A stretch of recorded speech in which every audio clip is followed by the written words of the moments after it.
Need to fix this. It's a hot one today, y'all. It's too hot. I'm not turning off the AC until I actually, absolutely have to, which hopefully is never. Let me share this real fast.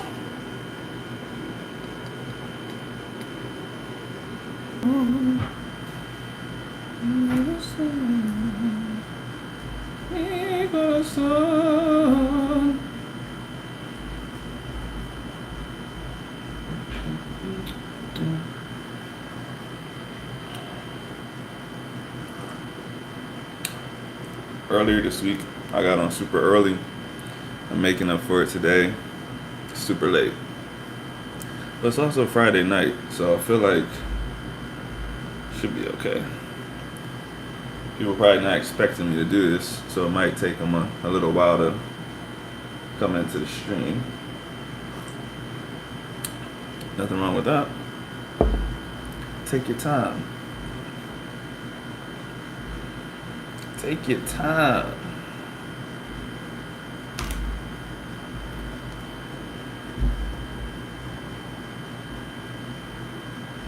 Ooh, next door post near me. Gotta look at that.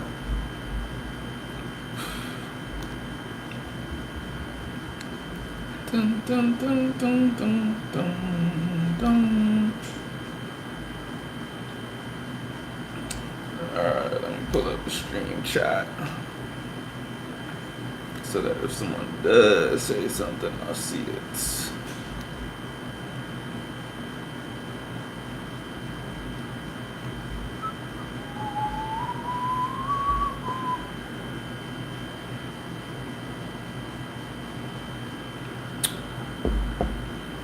Pulling up the stream chat right now.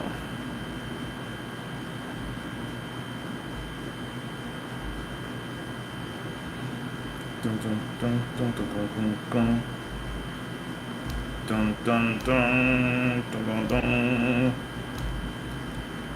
Says there's one person in here, but I don't know who it is. So until somebody says something, I'm gonna continue reading what I was reading. Look up some world news. Also, whenever y'all get in here, if the AC is too loud, let me know and I'll turn it off and start sweating. You know what I mean? I'd rather not, but I'll do that for y'all.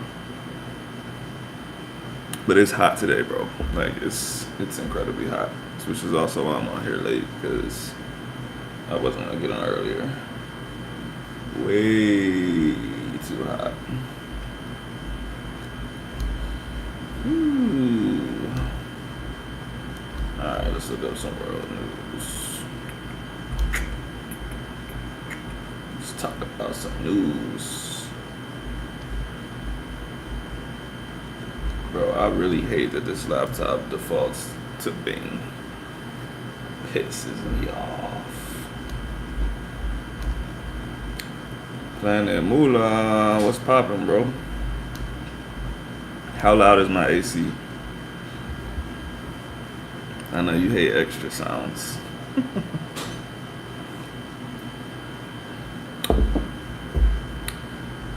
World news. Oh, it's not loud, really? Oh, I'm not turning that shit off, damn. Cause it's blowing directly on me, so I figured it's blowing into the mic, but whatever. I'm perfectly content to leave it blowing. Oh wow, you can look up news by country on Google. They got a tab for that. I'm interested. Alright, after I click by country, what do I do after that? Don't let Axel touch the mic. She's about to leave, so we're good. We're good.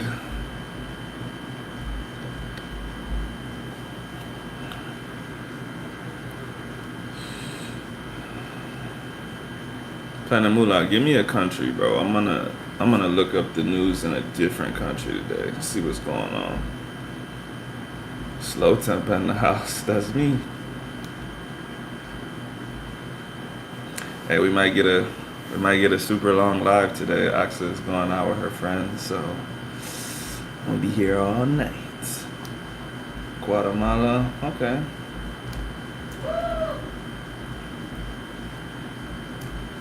Let's see.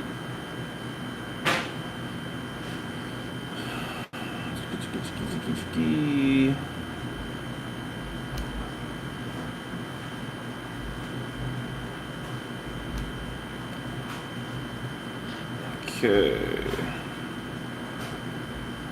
Let's see. Guatemala prosecutor suspends party of anti-corruption election candidate. I gotta click that because I have no idea what that's about. Let's get more educated, y'all.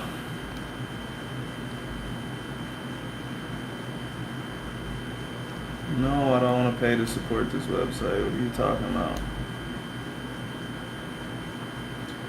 Okay, Guatemala's presidential election has been thrown into confusion after the country's top prosecutor moved to suspend the party of a center left anti corruption candidate who unexpectedly made it to the second round. And officials from the Attorney General's office raided the headquarters of the Electoral Authority. What the fuck does that mean? Okay, so the person that was suspended is center left, and they're anti-corruption, and they got suspended. That sounds corrupt. that sounds that sounds like that's exactly what they were running against. Okay. On Wednesday night, those fears appear to be confirmed when the prosecutor, who has been accused of corruption, announced that Movimiento Semilla, or Seed Movement, was having its legal status suspended. Oh, that makes perfect sense. The corrupt prosecutor was like, I'm suspending this anti-corruption party. That's fucked. That's horrible, man. That's a deep level of corruption when you suspend someone for being anti-corruption. Not even like I need to start doing shit more clever now. Like, no, we're taking these guys out. Crazy.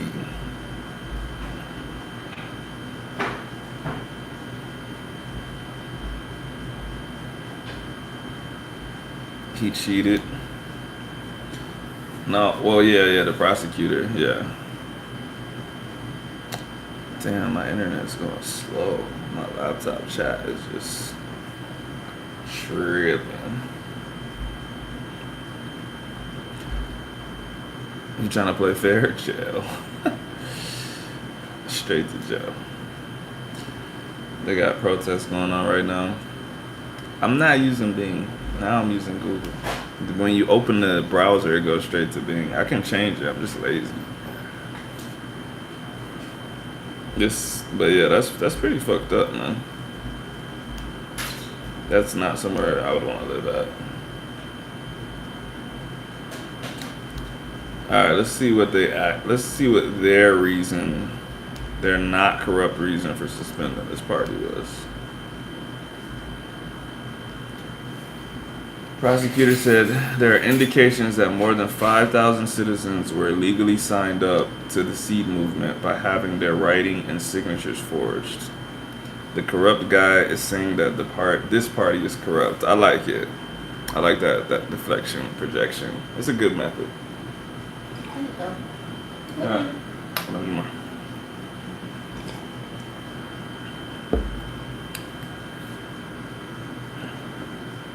The decision and Thursday's raid caused outrage. Dozens of their supporters gathered outside to protest against what they called an attempted coup d'etat.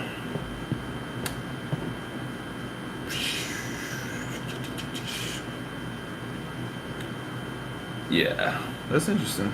I haven't heard anything about that. I think that's the best part about getting into other cultures and languages is that, like I said, would I have ever looked this up if I wasn't on this live? No. Does any random American know about this? Probably not. And what you call it? The other cool thing is that, like right now, I'm reading The Guardian, right? Which is in English, but I can look this same story up from a Guatemalan newspaper, right, in Spanish, and I will get a different story, slightly, because it will be from someone there in Spanish, and it won't be some British person doing a translation of what they think's going on. So that's the cool thing about language. I actually like reading world news. I like reading other people's news instead of, like I said, reading something like this.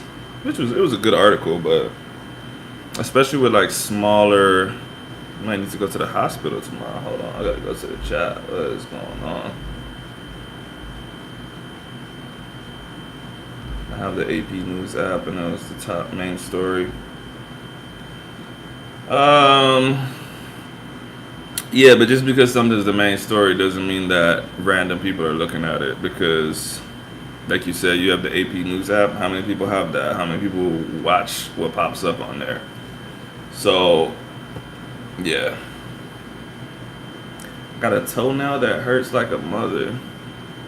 I'm guessing you mean under the toenail and not the actual toenail because you can't actually feel your toenails. Is it right under the toenail, or is it the toe itself and not like the cuticle?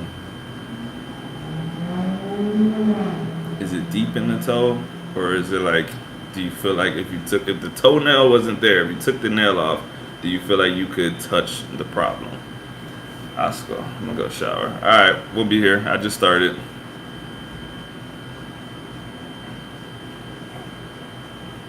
So it's like ingrown. Yeah, whenever I cut them, I don't cut them all the way down. Ooh, it hurts to walk. That's not good, bro. Yeah, I try not to cut them all the way down. I just cut them short so that it's still past the skin and it's not gonna like grow into the skin. And you gotta make sure you like, I don't know, it's too late now, but you gotta make sure you like follow the pattern of the nail. My nails go quick too, bro. I gotta cut my nails every Sunday, bro. Look, you can't really see, but this is from 1 week, bro. 1 week. Look how long I got Wolverine claws, bro. I gotta cut my nails every Sunday. I don't know what I be eating, but boy, it's healthy. Too much HGH. Barry Bonds.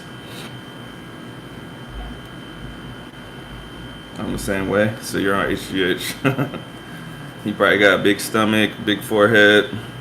You know, that HGH life, baby. But I heard they have good skin, so it might be worth it.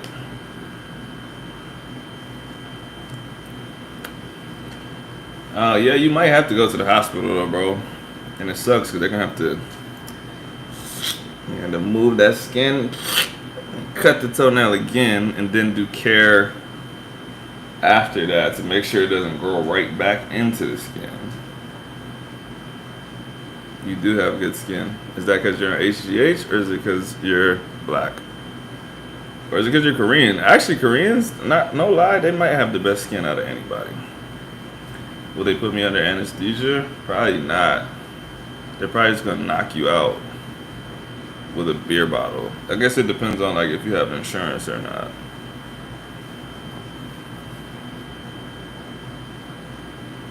It's the HGH for sure.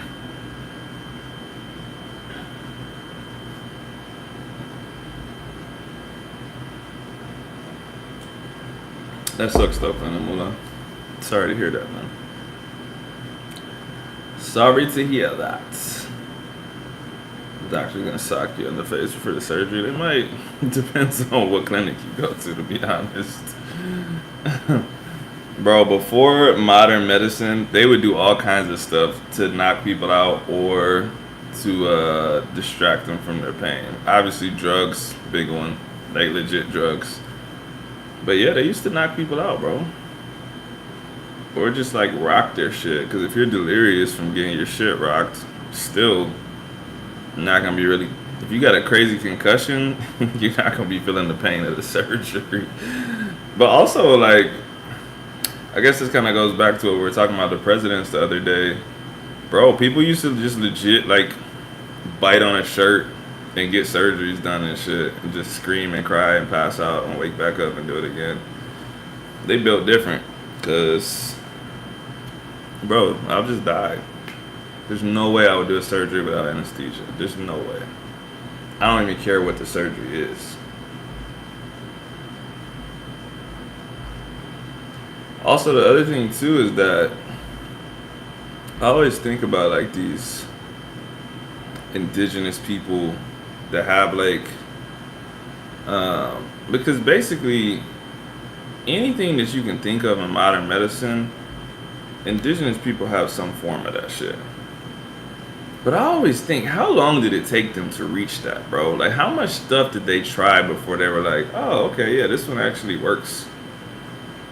Like, all of the drugs and, ayahuasca and all of that stuff, like, bro, you was smoking random shit out of the woods. And you were like, this one doesn't kill you. And it gives you visions. How much stuff did they smoke before? How much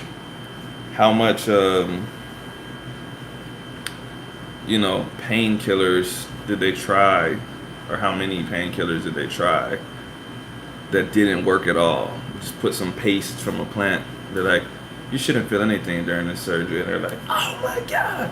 And they're like, oh, okay, that one doesn't work. Let's try this one next time. Like,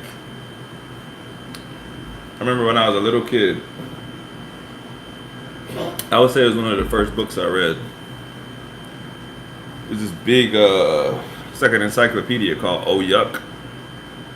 And it would talk about just nasty shit, disgusting stuff your body does, disgusting animals, dung beetles, blah, blah, blah. And one of the things it talked about was like witch doctors. I don't remember what the focus was, but I just remember it always stuck with me that they would come up with like dumbass shit, and people would believe them because, like, let's say you have a common cold, and I'm like, okay, I'm gonna put this plant on you as a necklace. Every day you walk down to the river and you take one off. In 7 days, you're gonna feel better. Like, you will go do that shit and you're gonna feel better because it's a common cold, and like in 7 days you will be better anyways. And so, like, how many generations does that get passed down before someone's like, yo, this is the dumbest shit I ever heard in my life, bro? Like, but yeah, bro, those dudes, witch doctors, they could do anything. And like, it's kind of like similar to religious people. If it works, then you say, look, it works. If it doesn't work, it's like, well, you didn't do it the way that I said do it. Like, if you pray and stuff works out, it's like, look at God.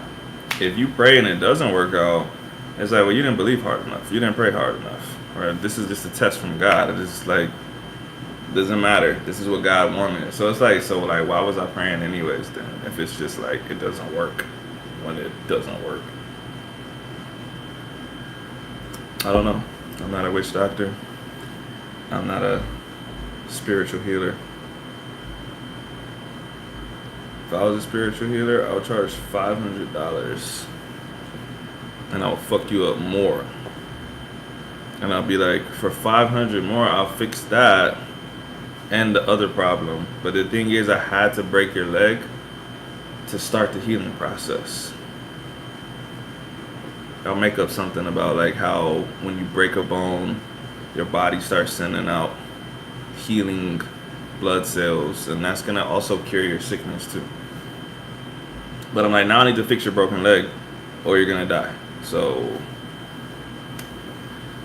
that tarot readers on YouTube. That shit phony too. Yeah, I try not to put down people's stuff, man, but I kind of don't care too. Like, astrology, bro, I can't believe. Like, when I was a kid, I feel like you could say astrology's fucking stupid. And everyone would be like, yeah. But there was like 2 girls that would be like, well, I'm a Virgo and blah, blah, blah. And you'll be like, yeah, you're dumb as fuck. Bro, now I think there's more people that are hella into astrology than not. Like I remember I said something about it on Twitter one time, and like the way I got jumped, bro, I was like, oh, times have changed. Like they've really changed because what's going on right now? I don't know, man. What I like to do is just straight up lie. I like to tell people I'm a Scorpio, and they're like, "You're such a Scorpio." Like the way you responded to that, the way you talk shit to people, I knew you were a Scorpio the first time I met you, and I just literally never tell them I'm not a Scorpio, and I let them live their life thinking they got me figured out through astrology, and I'm not a Scorpio. And then if I ever do tell them, I tell them the wrong shit again. So they could be like, that's just like a Virgo lying about being a Scorpio. And I'm like, dumb bitch.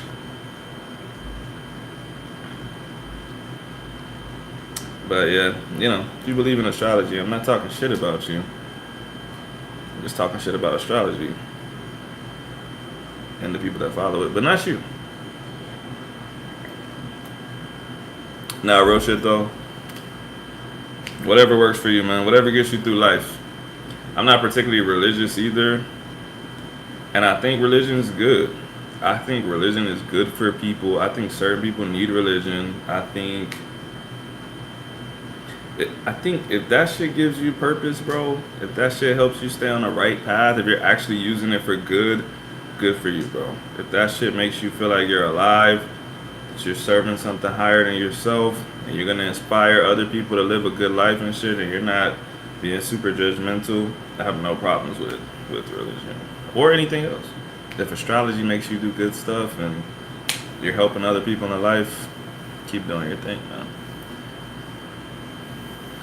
These YouTubers be charging people to have their fortune read. I wouldn't respect myself for stealing people's money. Yeah, I'm not like that, but that's the kind of shit I'm talking about, though. Those kind of people, I'm not like to each their own. I'm like, fuck this person. I mean, maybe they don't feel like they're stealing people's money. Maybe they really feel like they're tapped into the spiritual world. I'm about as skeptic as it gets about anything that's not right here, bro. Like, Oxford gets mad when we talk about ghosts and shit. I'm like, but there ain't no fucking ghost, bro. Like, come on, man. Like, bro, she hears some clothes in the house. And she's like, what was that then? And I'm like, probably the fucking air conditioner. I don't know. But just because I don't know doesn't mean it was a ghost. I'm like, why ghosts always fucking with people that are scared of ghosts, and they never fuck with people that aren't scared of ghosts? You know what I mean? I don't know if there's an equivalent expression in regular English or other languages, but Caribbean people, they'll be like, "Duck, you know who fly," right? They like ghosts know who to scare, or dogs know who to bark at, because you're a pussy. Like, you're making up this shit in your head. Like, if you believe in ghosts, that's cool. I'm not saying you shouldn't. I'm just saying I don't believe in them. And you couldn't make me believe in it. Like, there would have to literally be like a Casper type ghost in front of me, and they'll have to be like, I'm about to fuck you up because you don't believe in me. And they'll have to beat my ass, bro. And then I'll be like, oh my god, I was wrong, bro. I got beat up by Casper the Friendly Ghost. That motherfucker is not friendly at all. Then I'll probably believe. Until then, motherfucking ghost sneaking around the house, closing cabinets. What are you doing, bro? You wasting your afterlife closing my cabinet, bro? Go get a job. Go get a job in heaven. Or you're probably not in heaven, or else you wouldn't be slamming fucking cabinets, bro. Man, that ghost was real. Yes, some people in the Caribbean do voodoo. Not everybody.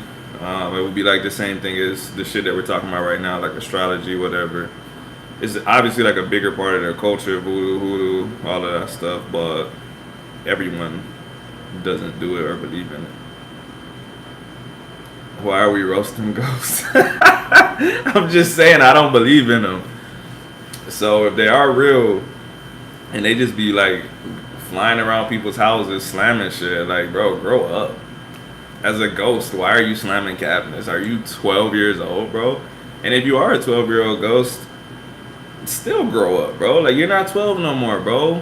You're not 12. You died 200 years ago. You're 212 years old. It's time to grow up. Start a ghost family. Do something with your life or your afterlife, whatever you want to call it. All right. But don't fuck with my house and don't fuck with me. All right. That's all I'm saying. That's it. Prosperity gospel. Yeah. I never seen a ghost, but I stayed. The emoji thing's in the way. I don't know if there's something after stayed. I stayed 48 hours one time. Oh, I stayed up 48 hours one time and I did hear voices. Hey man, I'm just saying, man. Like, I'm just saying. Ghosts should have better stuff to do. Look, I don't want to start wars with Haitian people either, but one time, man, one time on Twitter, I didn't know how seriously Haitian people took mermaids. I had no idea. And I said mermaids weren't real. I said if you believe in mermaids, you're a dumb fuck. Something to that, something like that. I probably even said more cuss words than that. I'm trying to sanitize it. I don't know how seriously YouTube takes cussing, but it was because I had saw this Animal Planet documentary where they were pretending mermaids were real, but it was obviously fictionalized, and people thought they were looking at real mermaids, and they were like, "See, mermaids are real. Animal Planet says so," and I'm like, bro, it's not real. I can't even call it a dramatization because it wasn't based on reality. It was straight up fiction. It was if mermaids were real, this is how they would be. Anyways, I said mermaids weren't real, bro. I swear to God, 10,000 Haitians were just my mom was swimming in whatever lake in Haiti, and we literally watched a mermaid grab her, pull her down, and drown her. I was like, I didn't help? That's crazy. But whatever. They said mermaids got super strength or something and they're evil and they wait for people. I don't know, bro, but I'm not saying all Haitians, but it's a lot of them, bro. They really believe in mermaids. I'm not joking. Maybe you could Google it and see, but I got attacked on Twitter for saying mermaids aren't real. These Haitians was trying to get my account suspended, and they're I bet you won't go swim in Haiti. Because these mermaids, they would blah, blah, blah. And I was like, no, I wouldn't go swim in Haiti because I wouldn't go to Haiti. And if I did, I wouldn't go swimming. It probably ain't a mermaid. It's probably something else in the water that killed your mom, bro. Because there's other things that live in the water just because you don't see it. But they said they saw it. They're like, I watched this lady come up out of the water and put my mom in a full Nelson and take her down. And I was just like, bro, are you okay? Are you okay? Did you know? Yes, I did know that actually, Rolando. But if you can imagine, Rolando specifically, if you can imagine some Mexican American Chicano person that knows a whole bunch of Spanish words and they know everything about Mexican culture, but they don't really speak the language like that. Any kid that grew up in a Muslim family is like that. Jinn, Shaitan, Satan, all of these words, that's super, super, super common. And you get taught stuff like that. You get taught that everyone else in the world gets their words from this because it's a proud point. It's we came up with this concept. And it's bro, you happy about coming up with genies? I guess.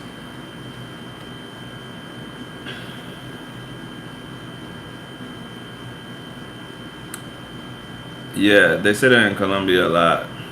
What they say they say genio indígena. And I remember the first time I heard that, I felt it was disrespectful in a way, but they say it in a good way. This person has got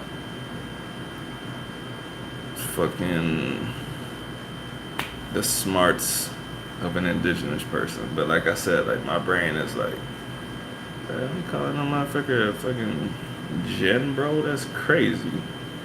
I used to think that too. I mean, I was never really religious, even as a little kid. Even though my dad's like the most religious person ever. And so like Jen on Tekken, I'd be like, oh, I don't want to play with him because his name is Jen, bro. That's kind of crazy. Like I feel like I'm gonna get possessed or something. That's when I like wasn't fully like, oh, this shit's fake. Like, bro, they named this dude Jen. That's insane, bro. I would be scared to piss off Haitian people. Yeah, I mean, I don't really believe in like voodoo and all of that shit. So I'm like, bro, if I'm gonna die, I'm gonna die. Like, I remember there's this dude on Twitter, and me and this dude had beef, bro. Let me say rest in peace right now, because I'm not a disrespectful person. But this dude, for no reason, bro, he used to comment on my weightlifting videos and be like, what's the point of being this strong? This shit's stupid as fuck. And I'll be like, okay, bro, like, why do you have to comment that on my video? Like, why couldn't you keep that to yourself? And he'll be like, who are you getting strong for? And I'm like, bro, I just like lifting weights, bro. I just like lifting weights. And, yeah, he was just constantly commenting on my weightlifting videos. I'm like, this dude must want to be strong or something, and he's jealous, whatever. Anyways, one time he got into beef with this Haitian dude. This shit's not funny. But the Haitian dude was like, I just put a curse on you. You gonna die in this many days and blah, blah, blah. Jim, what are you doing, bro? He said, you gonna die in this many days, blah, blah, blah. Everybody was laughing and like, haha, witch doctor, motherfucker. This dude pops and died, bro. His sister got on his Twitter and was like, hey guys, Popson died. He had some stomach problems and he couldn't whatever. And I was like, hey, that's crazy. Like, as much as I didn't like this dude, I was like, damn, bro. Like, I didn't want the dude to die, but like, and that shit was like weird timing, bro. I'm not gonna lie. If I had any beliefs in that shit, I would believe that dude killed him with a curse. But I don't believe in that shit. But it was some weird timing, bro. Because dude said you gonna die in this amount of time. Dude's sister got on there and said he died. I low-key felt like he was trolling at first. I was like, bro, he's trolling because he wants the witch doctor to be like, I got him, blah, blah, blah. But bro, like, no, he's really dead. It's been like 2 years now. And I was like, ew. I was like, I'm not gonna beef with no witch doctors. I don't believe in that shit, but I'm not gonna push my luck.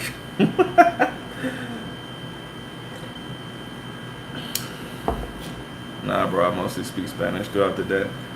No, I'm not saying you. I'm just saying imagine. That's what I was saying, imagine, because that's the life of a Muslim kid in the United States if they don't speak Arabic with everybody. I would only speak Arabic with my parents.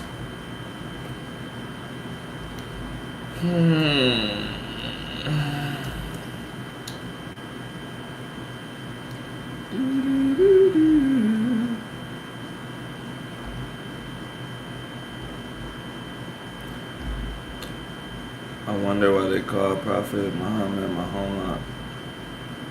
Oh, because that's how you say it in Spanish. It's like we was talking about with Christopher Columbus. Like, if you listen to a real person, like a real Arabic speaking person say Muhammad, like, you're not gonna be able to say it like that. You can try, which leads to do you know the word for if it's like an like a romanization, but in Spanish? I've never said anything else besides romanization, so I don't know. But yeah, that's what happens when you can't speak the language that the people you're talking to are speaking. You just turn it into something in your language. No, he was not having a stroke. He just be choking sometimes on his own air, spit. I don't know. He's crazy. Getting strong for you. Yes. Yeah, it was a coincidence, but it was a crazy coincidence that he died, bro. Do I remember that voodoo scene in American Psycho? Uh, yeah, I do. I like that movie. It's one of my favorite movies. Haiti, the only country on the Western Hemisphere I have no desire to visit. Yeah, I feel the same way. Like, no disrespect to them, but like, literally, why would I do that? Like, I don't know, bro. I don't know. Um, I don't know. I don't know a good reason to go there. No idea.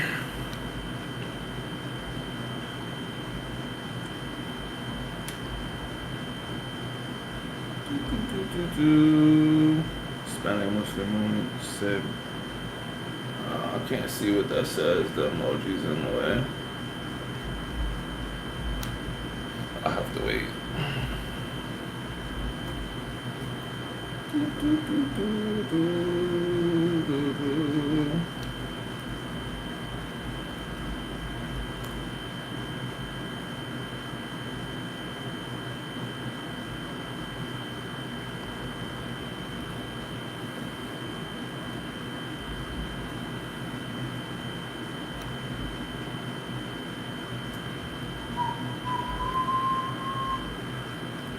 Dun, dun, dun, dun, dun, dun, dun. Yo, somebody else comment some shit so Orlando's comment can move up one, and then somebody just commented. Hold on, let me go back to the page.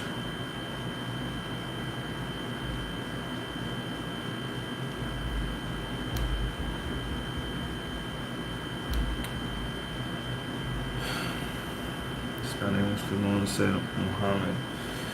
It's the same shit, bro. It's like the difference between like for instance, you typed originally you typed Muhammad, right? You typed Muhammad and you typed Mahoma. But if you're from Kenya, Somalia, Eritrea, that area, you would type it with the O, and you would say it a little bit differently too because it's not the same. So if someone sees it typed with an O and they hear it more like that, then when they do their quote unquote romanization or whatever it is in Spanish, I still don't know. They're also gonna say that and spell that differently. So it just depends on who you're talking to. It's the same thing in English. Like you'll see like kids named Muhammad, but they'll call themselves Mo. If you really say Muhammad, like you're not gonna call yourself Mo, you'll be Mu. But they say Mohammed because they say it differently. So like I said, when you start going across languages, it's always gonna be like whatever the fuck. Matter of fact, man, I felt like so validated when I started learning Spanish because there was this kid in Germany and his name was John and he spelled that shit Jhon. It was the first John I ever met in my life, bro. And I was like, that makes sense, like John. And I used to always spell that shit like that, and like teachers would be like, John spelled John, and I'd be like, oh, that kid's name was John, bro. Like it was JH, and like it took like 5 times before I like was like, damn, I'm tripping. But then I started meeting Spanish speakers, like people from Colombia and shit, and they would spell John with the JH, and I'm like, yo, that kid was a Spanish speaker. He was in ESL. Like that's really how he spelled his name. But I was a kid. I didn't know shit, bro. I'm like, damn, I'm fucking stupid. Why do I keep putting the H first? So yeah, when you start crossing over, yeah, Mo Salah, that's my guy, bro. Or Mo Farah, like a lot of them. That's what I'm saying. Like it's just a different way of saying it and spelling it. But I mean, it's all the same shit. It's all the same shit. You guys already put in your notice. Oh shit, sorry, I'm sorry. Kick my boy. For work or for the apartment? I'm not putting in a 2-week notice until it's like legit 2 weeks. Cause when you put in a 2-week notice early, bro, they will fire your ass. Not fire, but they just be like, we don't need you anymore. You collect the check until the end, bro. Nah, we haven't, but we don't have to. Like, if you don't say that you're extending, then your shit's done at August 23rd. I think I don't know if Axel's still in here. I think the letter's on the cabinet, but I think it says we have to notify them by August 1st if we want to stay here. If not, they assume that we're leaving. Also, I need to look to see if we paid first and last. Because if we don't have to pay the month of August, that's going to be sweet. I'm going to take my check from the end of July and just put that. You should check. They may assume that you're going month to month. I did check. I know for a fact that, like I said, if you don't tell them to stand, you're not staying. There is a month to month option, but bro, that shit. you have to say that too. You have to tell them you're going month to month, because that month to month is crazy. Like our rent is like 2,200 or 2,300 some shit, bro. The month to month is like 3,500. Let me go get the paper. Hold on.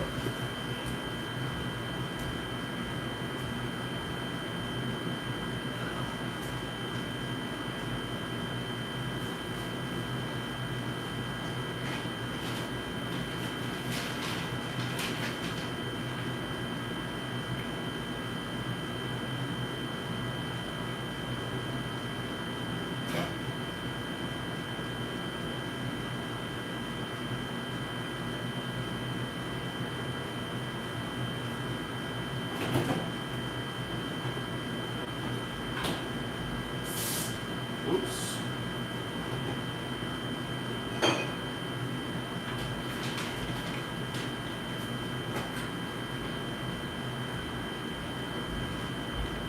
Okay, I lied. You're right.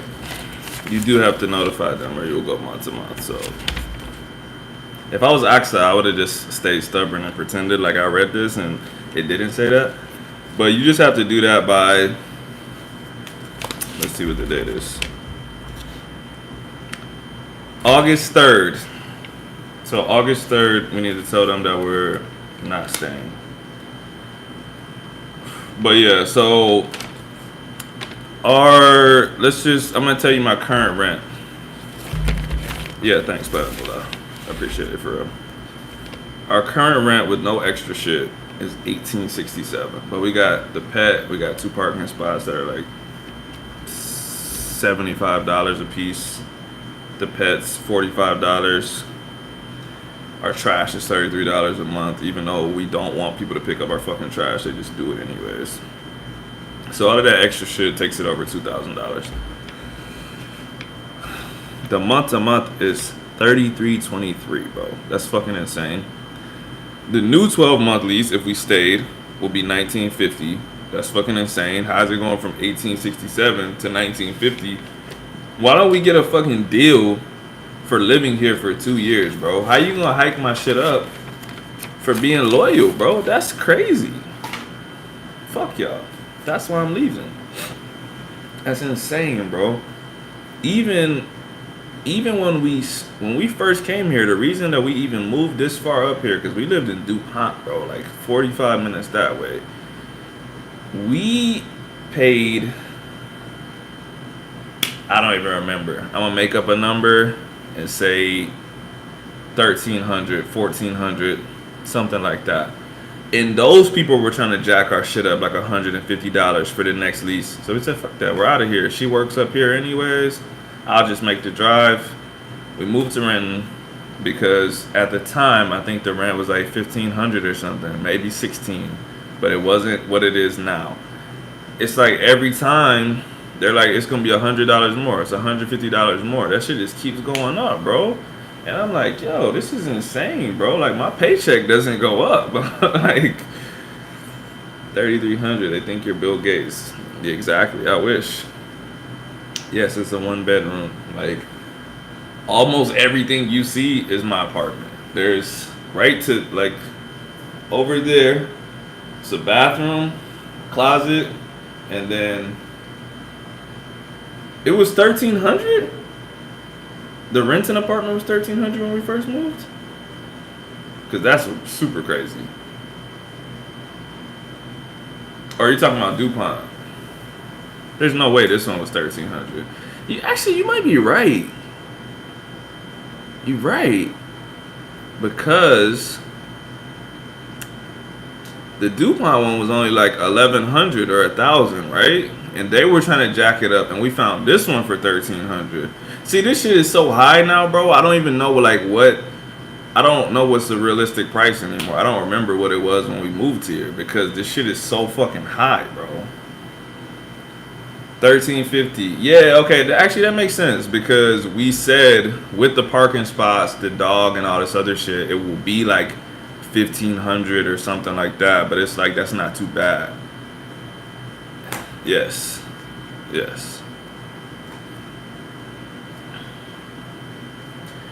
By the way, is your pop Sunni, Shia, Sufi? Oh, he's Sunni, bro. He used to be something way more radical, but that was in the past. Yeah, DuPont was 1,100, but they were trying to jack our shit up too. And they were hella shady. They didn't fix shit. We had a washer and dryer outside of, yeah, well, she just put it.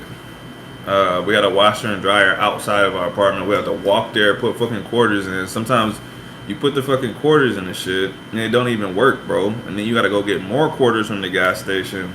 So we're like, we need a spot with the washer and dryer in there. So this place was cool. It was a little bit more expensive, but it was like, it was better. Yeah, valet trash is garbage, bro. And this motherfucker, bro, I've been cussing a lot, sorry, but I drank a little bit of something. But this dude, bro, he will not pick up the trash if it's too heavy. He'll put a notice on the door and say the bag was too heavy. No disrespect, no sexism. I thought it was a girl taking out the trash because I was like, damn, how heavy is the trash? Like, and I found out it's a dude, bro. Come on, bro. I paid $33 for a dude to tell me the trash is too heavy, bro. That's crazy. And like the day that the notice was there and our trash was left in there, I picked it up and I'm like, this is a fucking joke, bro. This is a joke. I played chess. I was in a chess club until like 5th grade, and I really never played again. Every once in a while, somebody will challenge me, like one of my younger clients, and I'll smoke them like one time. And then I'll be like, yeah, you're not ready. But really, I just know if they keep playing, they're going to pass me. So I just don't play them no more. And I just pretend like I'm superior. Wahhabi, Salafi, Nation of Islam. Yeah, he was Nation, bro. Super Nation. I still got the pictures of him in the fucking Malcolm X jackets doing all this shit, fucking protesting, doing all kinds of crazy shit.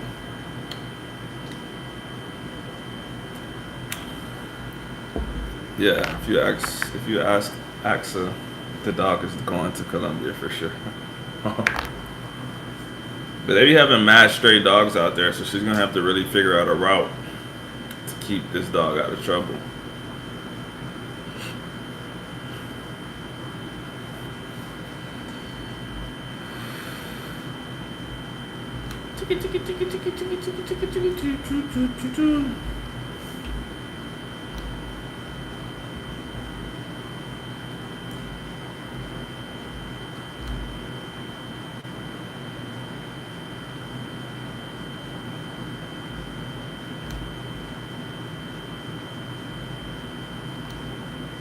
At least he doesn't have to learn Spanish. Nah, he's a fluent Spanish speaker. He's bilingual. That motherfucker will ignore you in both languages. You could literally, like, bro, he knows what you're saying. He'll literally turn his head like this, and he'll just turn back. If Muñeco can't go, we definitely not going. That's not what I want to hear.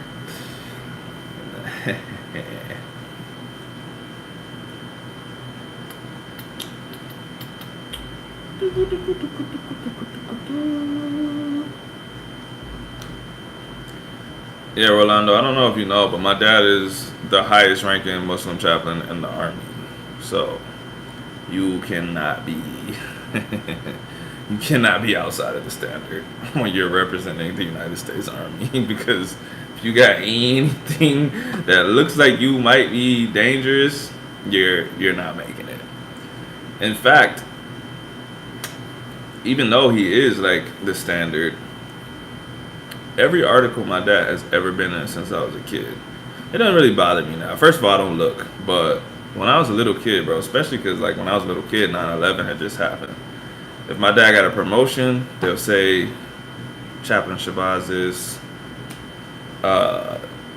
one of 3 Muslims to ever get this rank in the army. Man, it would just be like 100 comments like, we're really letting terrorists in the army. This dude's gonna blow up Texas. This dude, like, bro, they will be going hard in the comments. Like, they be like, I can't believe how far this country has fallen that we let terrorists take over bases and stuff like that. And I'll be like, damn, bro. Like, I'll be like, my dad's nice, bro. Y'all don't know my dad, bro.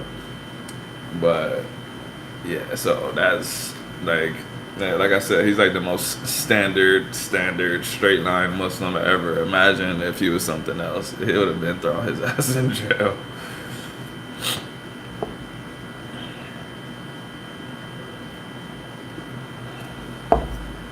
Good times, man. Speaking of which, this is especially relevant because y'all were here for the live last night. Remember we had Mike Ben in here and we were talking about how to make friends, how to find like-minded people, blah blah blah, right? So today I was hitting the bag in the gym, and there's this dude. He's 2 bags over. I feel like he's looking at me, but I'm like, whatever. That happens a lot.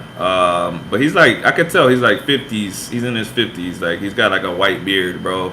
Black dude. And the thing that stood out to me is that he has a kufi on. But he's in shape, bro. Like I'm like, yo, dude's rocking, bro. Like he was hitting the bag when I got in there. I was on like round 12, and he was still hitting the bag. He's just smooth, bro. Just ba ba ba ba ba ba. So I'm still hitting the bag, and he's packing up and he's leaving. And I was like, yo, brother, you Muslim? And he was like, he looked around and he was like, nah, I used to be. And I was like, okay, I saw the kufi, so I didn't know. He was like, oh yeah. He was like, I was, but then I was in the military and 9/11 happened. He's like, so I changed my last name to Watson. And we started talking, and I was like, yeah, we changed our name too when 9/11 happened. And bro, we talked for like an hour.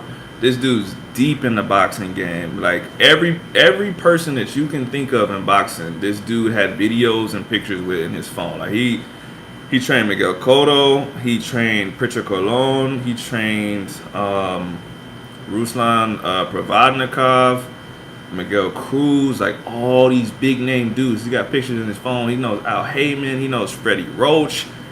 He's got pictures with Manny Pacquiao. He's like, yeah, this is when this and this and this. And so I had the Roberto Duran shirt on. I had like, it said like Manos de Piedra right here, right? And he was like, oh, Roberto Duran. He was like, I used to spar that dude, man. He was like, I used to spar him when I was he was getting ready for De Jesus. And he brought me in to spar him.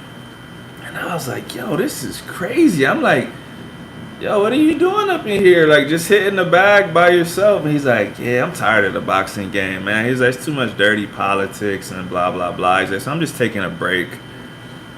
And, like, anyways, the point was, had I not stopped him and talked to him, I would have never had that conversation. I would have never known who he was. All of that stuff, bro. We talked for like, I literally stopped working out. I took my gloves off and shit. We were just kicking it, talking about boxing. And I knew he was like super legit because he was like, you going to the Terrence Crawford Errol Spence fight? And I'm like, no, bitch, I'm broke. What are you talking about? And he was like, damn. He was like, yeah, I'm going. He was like, they give me free tickets to everything. So he like literally pulled up. He had 4 tickets to the Spence Crawford fight. And he's got like the backstage pass and shit. And I'm like, oh, you like really, really in the game, bro. Like, damn, bro. So yeah, all that because I stopped him, asked him about his kufi. I just want to tell him like he was in hella good shape, and he's 67 years old. His name is O'Neal Watson. Hold on, I'll type it. I don't know if it's EIL or IEL. Nah, hold up, nah. IEL don't look right. That shit doesn't look like English. But yeah, he had a decent little pro career himself. He was an Olympic alternate. Um, yeah, man. He's like I said, he's deep in the game, bro. Like deep in the game.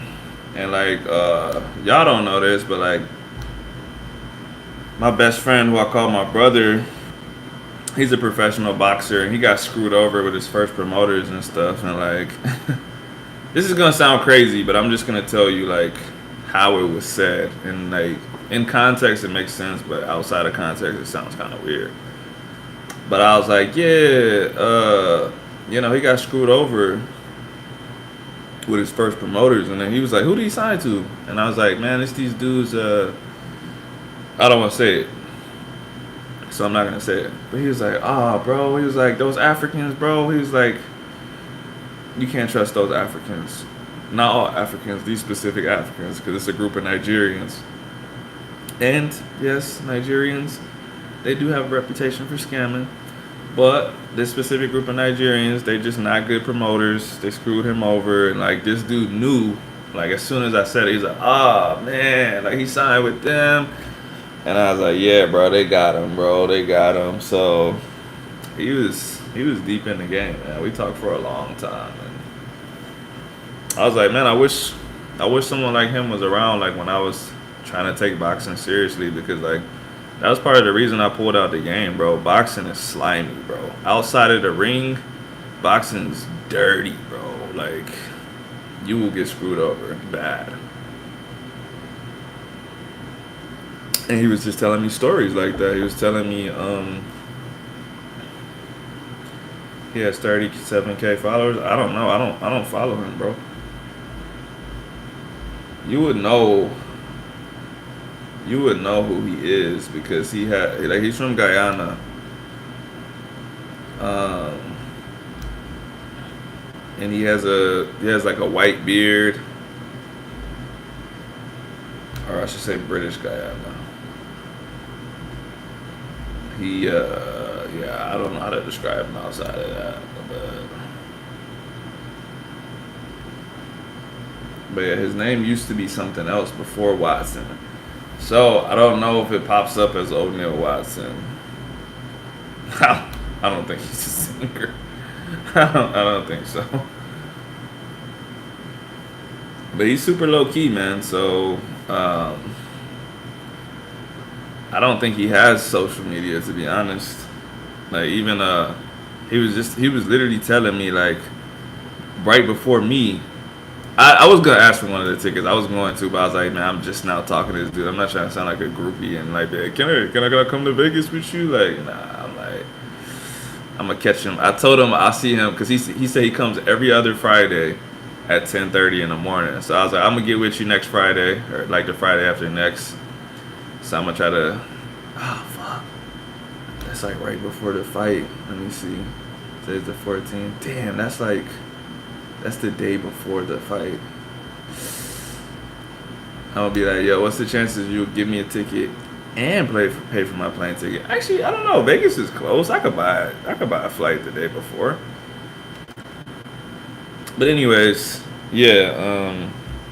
He's so low key that he was telling me that earlier that day, somebody walked up to him and was like, I know who you are. Like, I seen you before, like at a fight and blah blah. And he was just like, you sure? You sure that wasn't somebody else? And he confused the dude, and the dude was like, maybe I'm tripping. And the dude walked away, because he said he just don't want attention like that. He said he's like done with boxing, like as far as the game goes and stuff like that. And so really, like I said, the only reason we were having that conversation, because it wasn't about boxing. We were talking about Islam at first, and I was asking him about his kufi, and it led to us talking about boxing. And then like once he realized that like I said, I wasn't approaching him to be like, oh, you're the famous boxing coach. I was just literally asking him about his kufi, and I was gonna tell him he was in good shape, and I did. I told him he was in great shape, and he told me he was 67, and I was like, damn. Motherfucker got out the army when I was born, bro, or the Navy. He retired from the Navy in '94, 2 years after I was born. So he got shot in combat in Bosnia in conflict. They don't call that combat. He got shot in conflict and medical retirement. Yeah, so he lived a he lived a full life. But yeah, he threw him off. He did, cause he said dude just walked away. He's like, oh, I thought you were somebody else, and just walked away. He never told him nothing. It's crazy because that dude probably thinks he's like, man, I thought I saw this dude in the gym. He looked just like him, man. He's probably not gonna think about it no more. He's like, that couldn't have been him, cause he would have claimed it, right? Like if you were well known, you would be like, yeah, that's me, big time boxing dude. Matter of fact, when he first was telling me this shit, like I said earlier, I'm the most skeptical person ever. I'm a huge skeptic. So, he started dropping all these names and shit. But it didn't really sound like he was bragging. He was kind of just saying it. And I'm like, oh, yeah, Pritchard Colon? Like, I said that shit like 5 times. Because he was like, yeah, man, I used to train this cat named Pritchard Colon. And me and his dad would argue all the time. And I was like, oh, Pritchard Colon. And he was like, yeah. He was like, Pritchard was super good, man, but blah, blah, blah. And I was like, but like, Pritchard Colon, no. Like, you sure? And he was like, yeah, man. He was like, man, me and his dad got into it. And unfortunately, I stopped training him. And then he was like, you might not know this, but he was a really good boxer, and he's in like, he's a vegetable now. And I was like, yeah, I know. I know who Pritchard Colon is. And so, like, he wasn't trying to get me to believe him. So I was like, hold on a second. This dude's like, he really tapped in. Because he started talking, like, he would just drop names, but he wasn't saying it like, you know who that is? He would say it as if it's someone I wouldn't know. He'll be like, yeah, man, trained this kid named Hector Camacho, man. I had to kick him out of my gym because I was in Orlando and I'm training kids, man. And this guy, Hector Camacho, comes in here and I hear him sniffing in the bathroom. I go up in there and I see this dude sniffing coke, man. He was like, I had to kick him out of my gym. I loved Hector Camacho to death, but I had to kick him out because you're not going to do that in front of kids. And he was like, not even just that, but we got the chief of police working out in here, man. He's like, you could get all of us in trouble. He's like, so I kicked him out. And he's like, rest in peace, man. He got killed in Puerto Rico not long after that, blah, blah, blah. He was a good kid, but he was just into some bad stuff.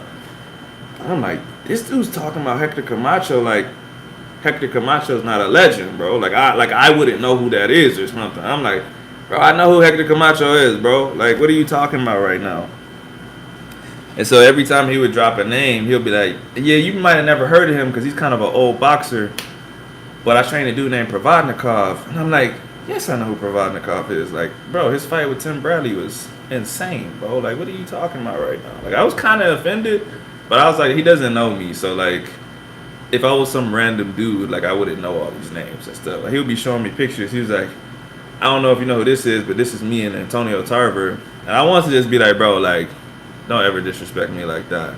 But I was like, I'm going to play it cool. I'm like, yeah, I know Antonio Tarver. Yeah, for sure. Yeah, he's super low-key, man. He's super low-key. But it was weird. Like I said, he was just up there, 67-year-old man, just hitting the bag by himself. You kind of know he's somebody because he had one of those boxing clocks. Like, I use the boxing clock on my phone, so I use an app that does the timer, and it makes a boxing sound. But he legit brought his own, like, boxing clock. Like, you know the one that goes, dee, dee, dee, dee. And so he, like, propped it up there, and he, like, hit the top of it, and it was like, dee, dee, dee, dee. Like, and you could see, like, the big red numbers and shit. He had, like, the tie-up gloves. He had legit boxing shoes. And so, like, you know, I knew, like, in my head, I was like, he used to box. But I didn't think he was anyone special. Like I said, he had a kufi on. He had a big hoodie on and shit. It's not like you could really see his face, so I couldn't see who he was or nothing. But anyways, like I said that to say, like we said last night, sometimes you just have to, like, you kind of just have to step out and just, like, say something. Like, I literally was just like, I'm going to catch this dude on the way out and just tell him, like, yo, you're in hella good shape, man. I was just going to be like, yo, I hope I'm in good shape like that when I get older. I'm going to keep going and blah, blah. I didn't even get there into the end of the conversation because we started talking about so much boxing. So yeah, say something nice, talk to people. Never know where it's gonna lead.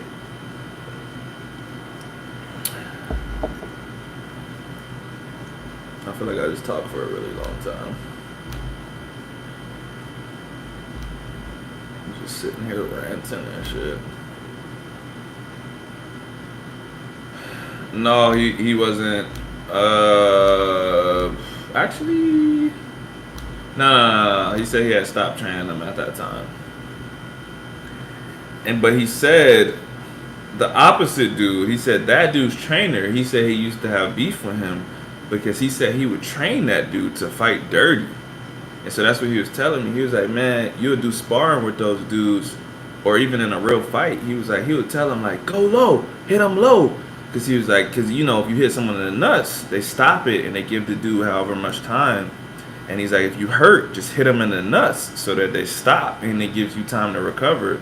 And I was like, oh, I mean, like, in a sense, that's like smart, but that's hella dirty, bro. One of the greatest comebacks of all time in boxing is controversial because he kept spitting out his mouthpiece. At least that's not dirty. At least you're not harming the other person. Like you're exploiting a rule. Yes, Diego Corrales. Like you're exploiting a rule that if your mouthpiece comes out, the ref needs to stop it and you need to clean it and whatever. So people do that shit all the time. It's like, bro, I'm tired or I'm getting my ass beat. Like, and the ref's like, stop. And you might buy yourself an extra 30 seconds or something. Yeah, he was getting dropped and he's like, I'm gonna spit my shit out.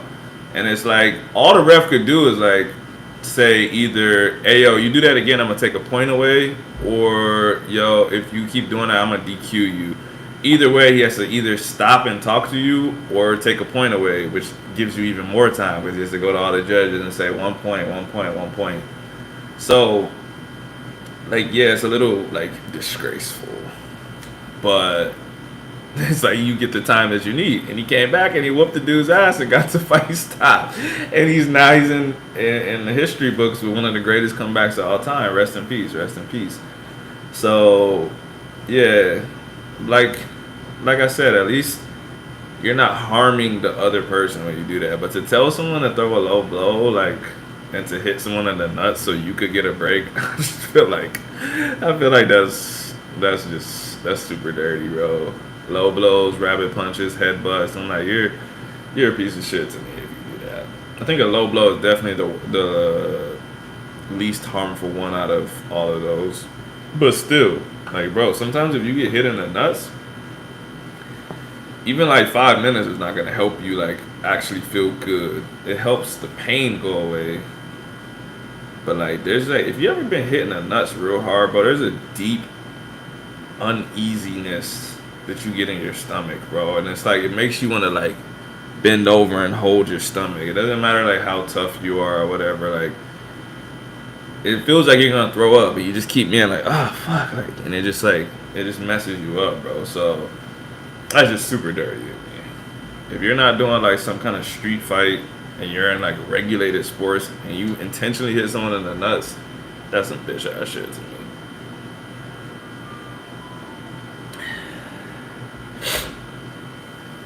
Don't think Mayweather is cheapening his legacy by taking on these amateur bouts with nobodies. No, I don't. I actually made a video about this maybe like 2 years ago. It was sometime during that 100 video streak. I made a video about exhibition fights because, was it Mayweather? Everyone was freaking out about something. It might have been Mike Tyson versus Roy Jones or something. But I was trying to explain to people that exhibition fights have been happening forever. If you don't know about Muhammad Ali going over to Japan and fighting a wrestler, you should look it up. Like, literally, Muhammad Ali was so scared that he was like jumping on top of the ropes because dude was like trying to kick him, and he was like, what the and so he jumped up there. But like, boxers have been doing exhibitions forever. Mike Tyson did a shit ton of exhibitions.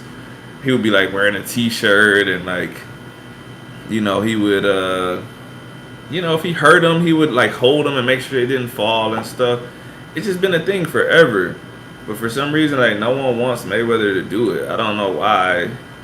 I think because like before, nobody made money off of him, or not big money anyways. It was like something cool for the community. You get to watch a legend like fight regular people, and like you could see like, oh damn, like these dudes are way better than us.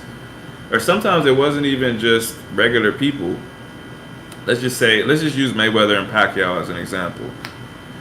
Sometimes those dudes would exhibition each other at like this point in their career when they were old. It's like, bro, like we're not really professionals anymore. Like we're old, we're done with the game, but we can still fight though. Like we're still in shape enough to have a real fight. And so it's like they could beat the shit out of each other and it doesn't affect their career. Like their career is done. So we get to watch a good fight and it doesn't affect their paychecks. It doesn't affect whatever. Yeah, Tyson Jones Jr. fight was corny because Roy Jones is not in that kind of shape anymore. If he was in good shape, it probably would have been like some kind of exciting, right? But it was like he got in there and he was like, oh shit, nah, Mike's still in good shape.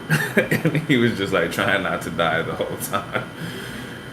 But Julio Cesar Chavez, he still fights, bro. He fought, who was his last fight? I can't remember who his last fight was, but he does exhibitions and he fights hard, bro. Like, let me see if they got it on YouTube.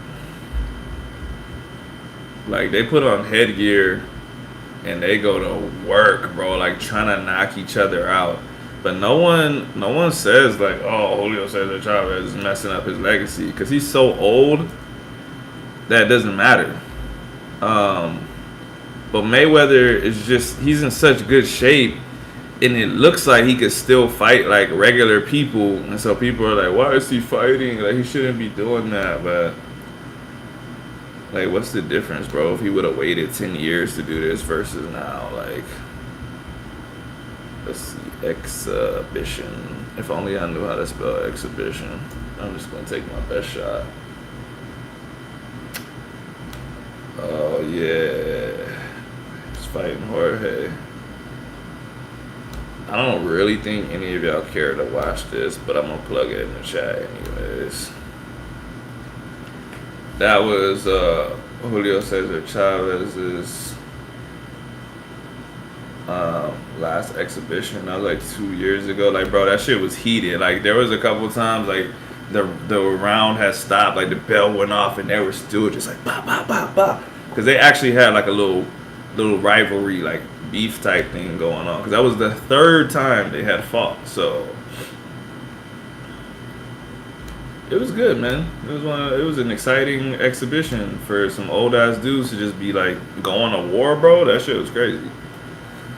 Zuckerberg versus Musk, bro. Zuck is gonna destroy Musk. It won't even be close.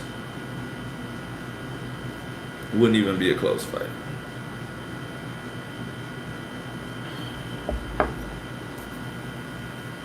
Wouldn't even be close.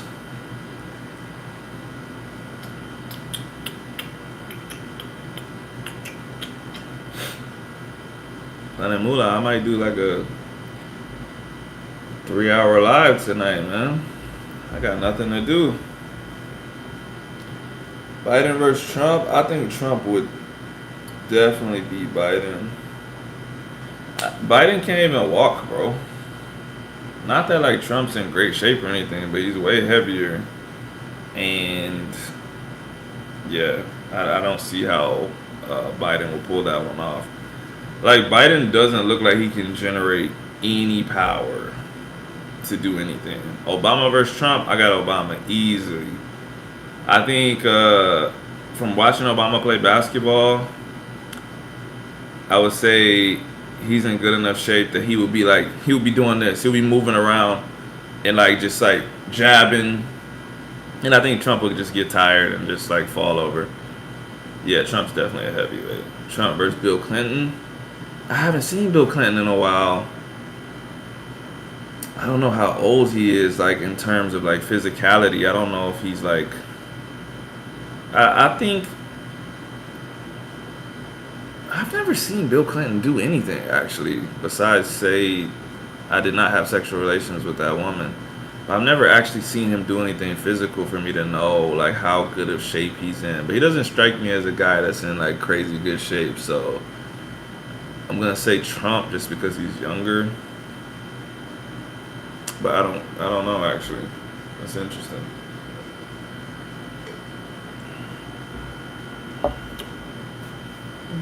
Honestly, like it's kind of barbaric, but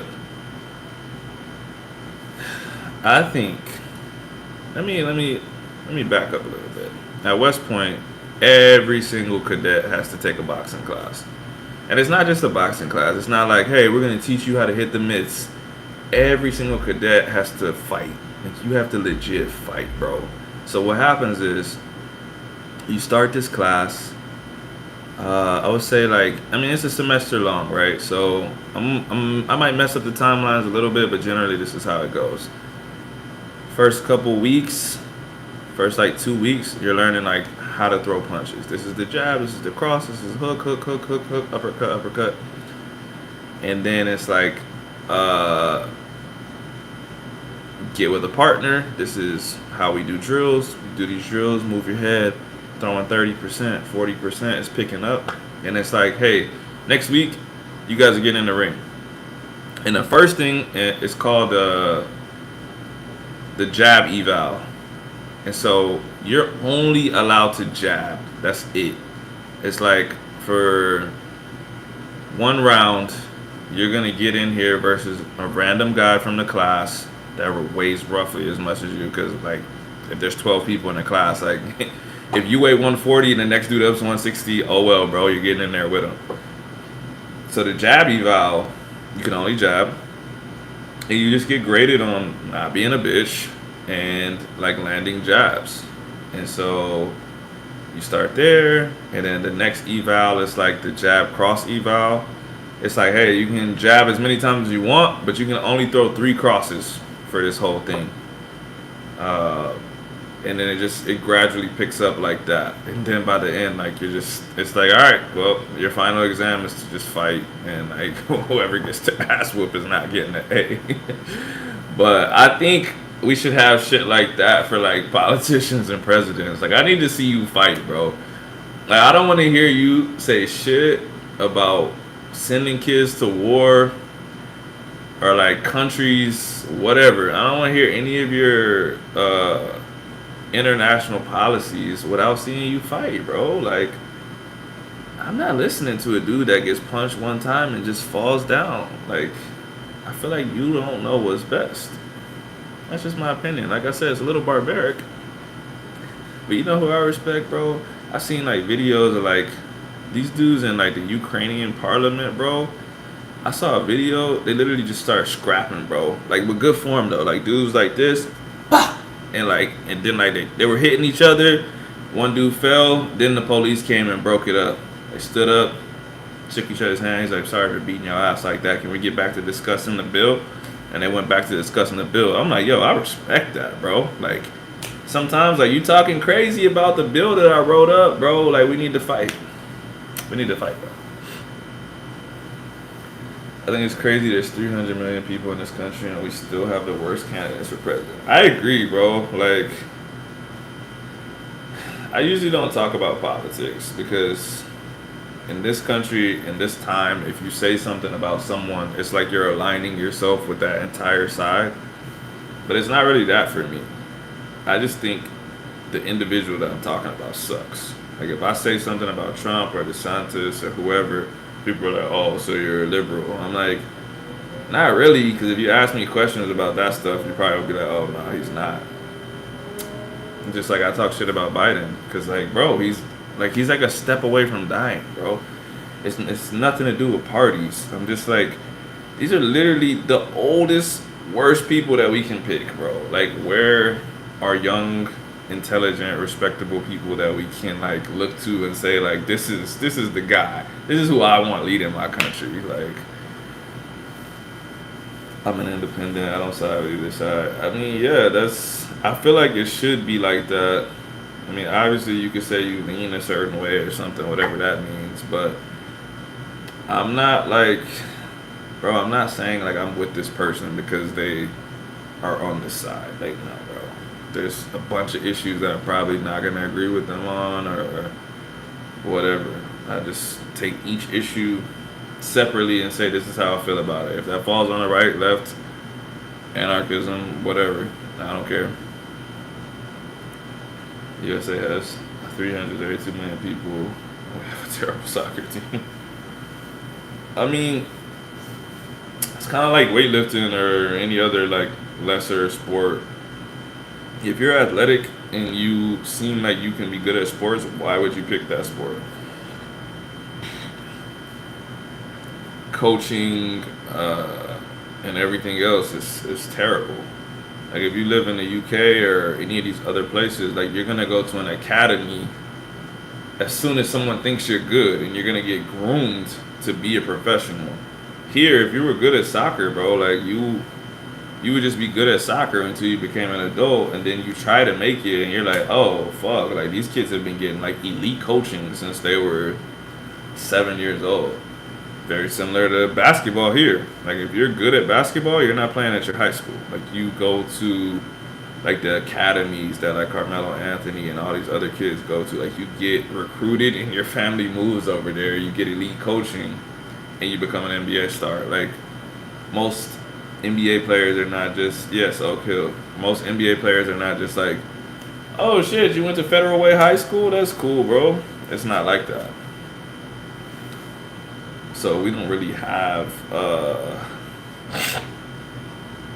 I'm not gonna say we don't have academies like that for soccer, but either they're not well known, not well developed, or there's not a lot of them.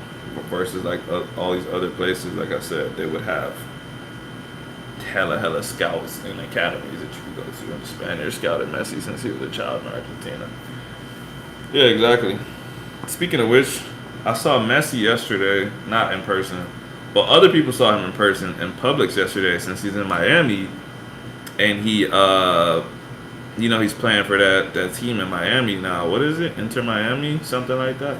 Since he plays for Miami now, he moved to Miami. This dude was in Publix one deep, bro, no security. So hella people were walking up to him like, "Are you Lionel Messi?" And they're like taking pictures. They're like, "Yo, this is Messi. He's in public." And like, he's like pushing his cart. He's like, but like even still, honestly, from the videos and pictures, I'm like, this is crazy that he walked through Publix and only like 4 or 5 people really were like, yo, it's fucking Messi. Like if he did that in Argentina, bro, the store would have been packed out. If he did that anywhere in like Latin America, he wouldn't have got out of the store, bro. Or he probably would have felt unsafe walking around by himself. But Americans don't really fuck with soccer like that. So he really went to Publix by himself, bro. Did grocery shopping, bro. That's probably like a surreal feeling for him to like go to a grocery store and not get mobbed. That's crazy. Same thing with Latin singers. Facts. What's up? Speaking of which, I remember what you call it. Bad Bunny had broke a record. It was like the most tickets sold or some shit like that ever, or like most people at a concert, some shit like that ever. And like I just posted the article, and all these people were replying to me like, I've never heard one Bad Bunny song. They made this shit up. And I'm like, they didn't make it up, bro. Like, why would they do that, bro? Like, and they're just like, how come I don't know who he is? And I'm like, because you're American. Like, that's it. Like, there's hella Spanish speakers in America that know who he is. The rest of the world knows who he is. You don't know who he is. That doesn't mean that he's not popular. And they're just like, so you're telling me in 2022 he sold more than Beyonce, but I've never heard one of his songs. I'm like, you wouldn't even know if you heard one of his songs because you don't speak Spanish. And you don't know. You don't know if you heard the song or not. Like, I don't even know how to respond to that. To be honest, I wouldn't recognize him. I don't watch soccer. I have heard his name, obviously. Yeah, no, that's fair. Like I said, like soccer's not like that. in America. So, completely understandable.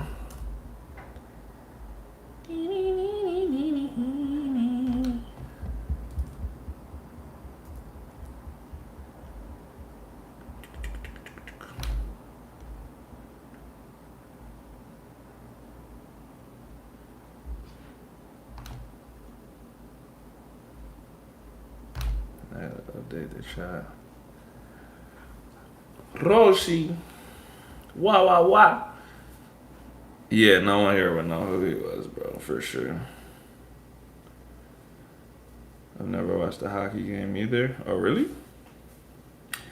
When I grew up, when I was in South Carolina, I used to watch hockey live all the time. That shit is dope live, bro. But like, uh, I would never watch it on like TV or something like that. But watching it in person, like, that shit is dope, bro. Like seeing them smack up against the glass, the puck hitting the glass, and like it's very high paced, good energy. Yeah, but I've never watched it on TV before. Somos Nacos. I feel like Nacos is like very like Mexican. Maybe not necessarily, but I feel like I only hear Mexicans say that. I should say that. Cause like Puerto Ricans say cafres. Um, but yeah. I wonder is that Mexican slang? Or is it a general word that Mexicans just tend to use more? If that makes sense. Does that make sense?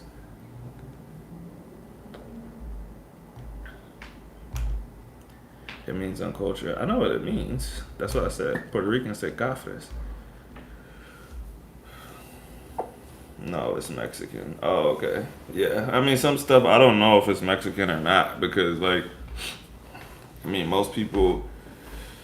I don't know if it's accurate to say most people, but I'll say most of the people that I encounter in the United States are of Mexican descent. So a lot of words that you hear, you don't actually know if they're general words and you just heard a lot of Mexicans say it, or if it's a Mexican word.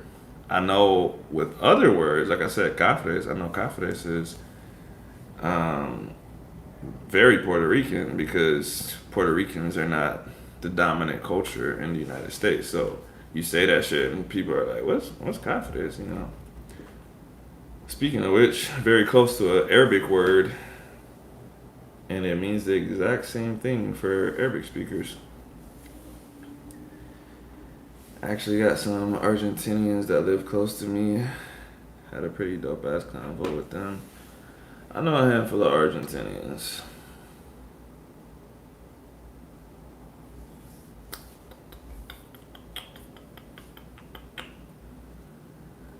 It's of classist origin. I've heard. I can't tell if there's another word there or not because of the emoji. That is a compound of nacido plus corriente. Makes sense. Makes sense.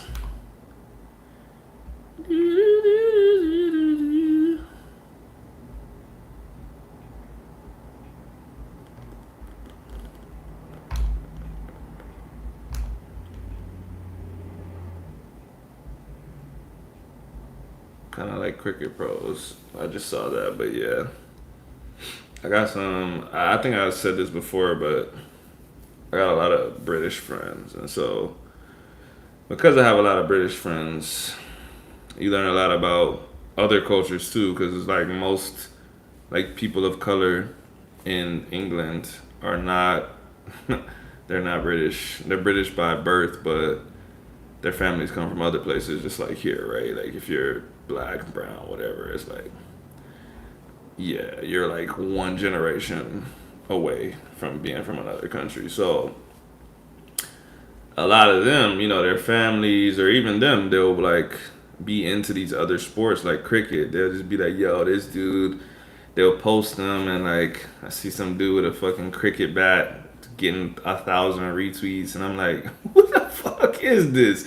I'm like, there's no way this dude's a superstar, bro. I've never seen this dude in my life. I don't know anyone that plays cricket.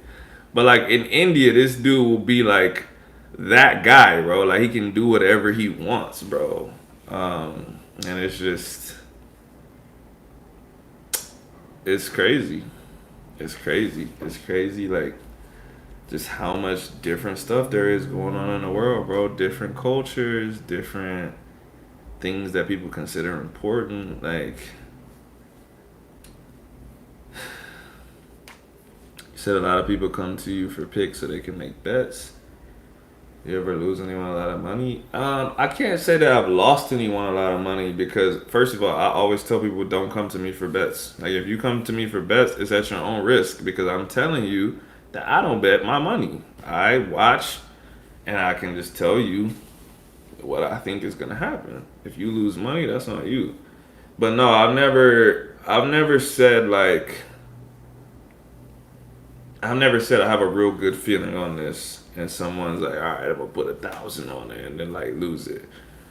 I usually, if someone asks me and I give them the picks, I will tell them high confidence or low confidence. I'll be like, there's literally no way this dude's gonna win. I'm 100% confident about this. Or I'll be like, this one, I'm like, this is like a 50-50. I just got a good feeling that his power is gonna win the fight.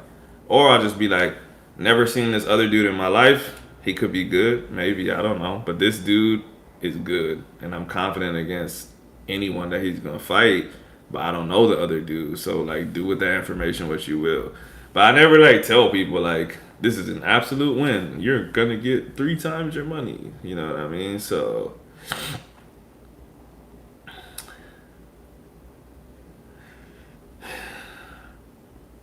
Russell Brand's British accent sounds dang near Australian. I don't think so. When Edwards beat Kamaru the first time, did you call that? Well, he actually didn't beat him the first time. That was the second time they fought. But I'm guessing you're just saying in recent times, like, yeah, it's like they fought twice in recent times. So, no, I didn't call it. That was a very, very, very, very, very crazy win. Um, but they fought 3 times. That's what I'm saying. So, yeah, I mean, Usman beat his ass the whole fight. Then he got kicked. I mean, I will say this though. I mean, you can't take a bet back, right? But I will say that I also will give people feedback during the fight. So like you can do, there's live bets. You can bet during the fight. And I did say like during that fight, I don't know, maybe I still have the tweets. But I remember people were like, you jinxed him because it was like the end of the 4th round, and I was like, the only way you can beat Usman is by knocking him out. I'm like, his cardio's too good, like his wrestling is too good, and I'm like, he just kind of sucks with his head movement. Like if you can just time him, like he's there to be timed, and then he got timed and fucking knocked out, and everyone was like, you fucking jinxed him, and I was like, no, bro, it was just obvious. Like he does the exact same shit every time. He just so. Like he has such physical prowess, like he has such physicality. Like sometimes you can know what someone's gonna do, and they can still fuck your shit up because they're just that fast and that strong, right? And so that's what he had going for him.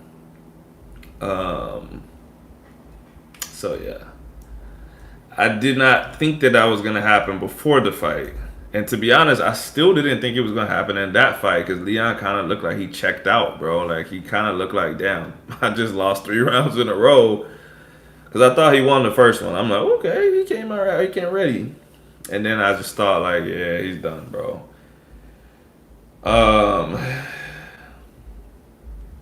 And so, yeah, no, I didn't call that one. I did not.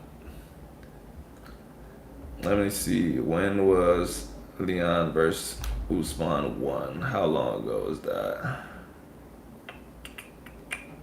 Fuck, I opened Bing. I hate when I fucking do that. That's the second time I've done that today.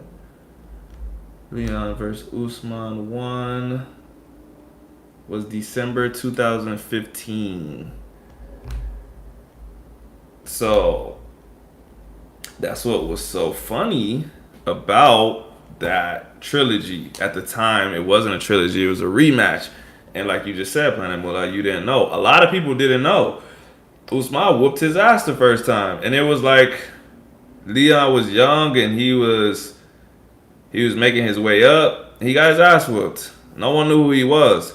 He then went on this like redemption arc, and he's whooping everybody's ass. And he gets to not Nick, Nate Diaz, whoops Nate Diaz's ass, and in the very last round, if y'all watched that fight, maybe you didn't, Nate Diaz, boop, and Leon's like, ugh, and he can't feel his legs, and he literally ran.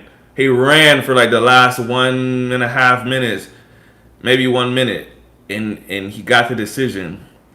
And it was like, damn, he made it all the way back up to this title fight, and Nate Diaz almost whooped his ass. So it was also a question of like, what kind of punches can he take? Like, what kind of damage does he have?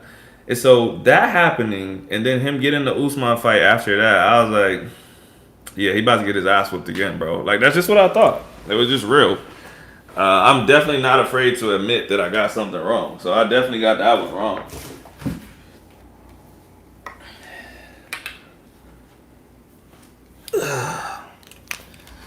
But yeah.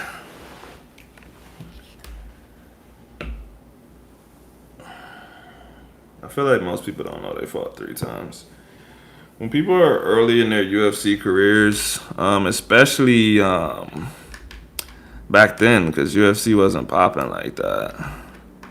I don't think Phil's in the chat anymore, but Phil's like one of the only people that I know that has been watching UFC from like those times. Like even me, I used to watch it back then, and I watched that fight, but it was like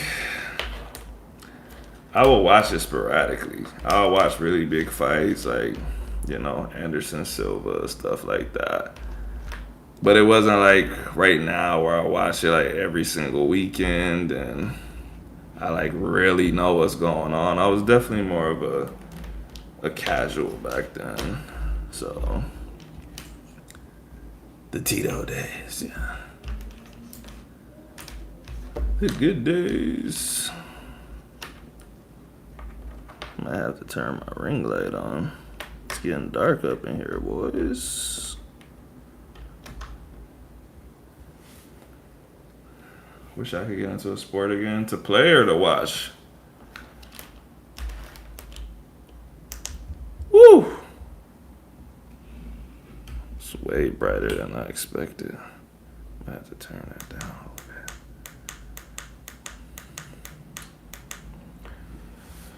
To watch,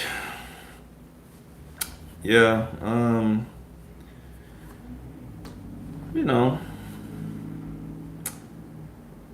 you just gotta find your thing, or don't watch. Like, I don't really know how to explain this, but I kind of don't have a desire to watch sports that I felt that I could compete in. Like, I feel like sports are kind of people like living vicariously through these athletes, right? And so, like, I felt I was good at basketball, I was good at track, I was good at all of that stuff. And I was good at boxing too, but I never got to do what I wanted to do in boxing. And there's always like a big question mark, like how far could I have gone and shit like that. But there was no question mark about basketball and everything else. Like I got to where I wanted to go. And like yeah, like it's just like not it's just not that majestic watching people do stuff that you feel like you can do. Like the glory of that shit is watching it and just being like, how are they moving this fast? How are they doing this stuff? And like I'm just like, fuck, bro. I can jump high. I can run fast. I can't run Usain Bolt fast, but just like physically, I can do a lot of that stuff. So, but either way, like even if it wasn't that, like, yeah, sports just don't do the same thing for me like that they did when I was a kid. I like fighting, but I don't watch basketball anymore, bro. I used to know like every NBA player in the league when I was a kid. I used to play NBA Live. I knew everybody, bro. Eric Snow, all the random players, bro. Aaron McKee. Same thing with football. Bro, sometimes my coworkers talk about that shit now, and I have no idea what they're talking about. Like, they were talking about Jackson Mahomes today, and I was like, it's like, is he in the league or is that like the other dude's brother? Or I was like, I don't know who we're talking about. And they were like, bro, you don't know Patrick Mahomes? You don't know Jackson Mahomes? And I was like, both of those sound like the same person to me. I was like, I just don't know, bro. I just don't follow that shit. I mean, the thing that saves me is that I'm cool. I'm not a fucking nerd. So it's not like I'm a nerd that doesn't watch sports. It's just like, I just don't watch sports, bro. I just don't. Do I think Anderson Silva had the worst end to a career ever? I wouldn't say worst. He's still a legend. It sucked, but at least he's back in good health. He boxes now. You know, he's still going strong. Could have been worse, man.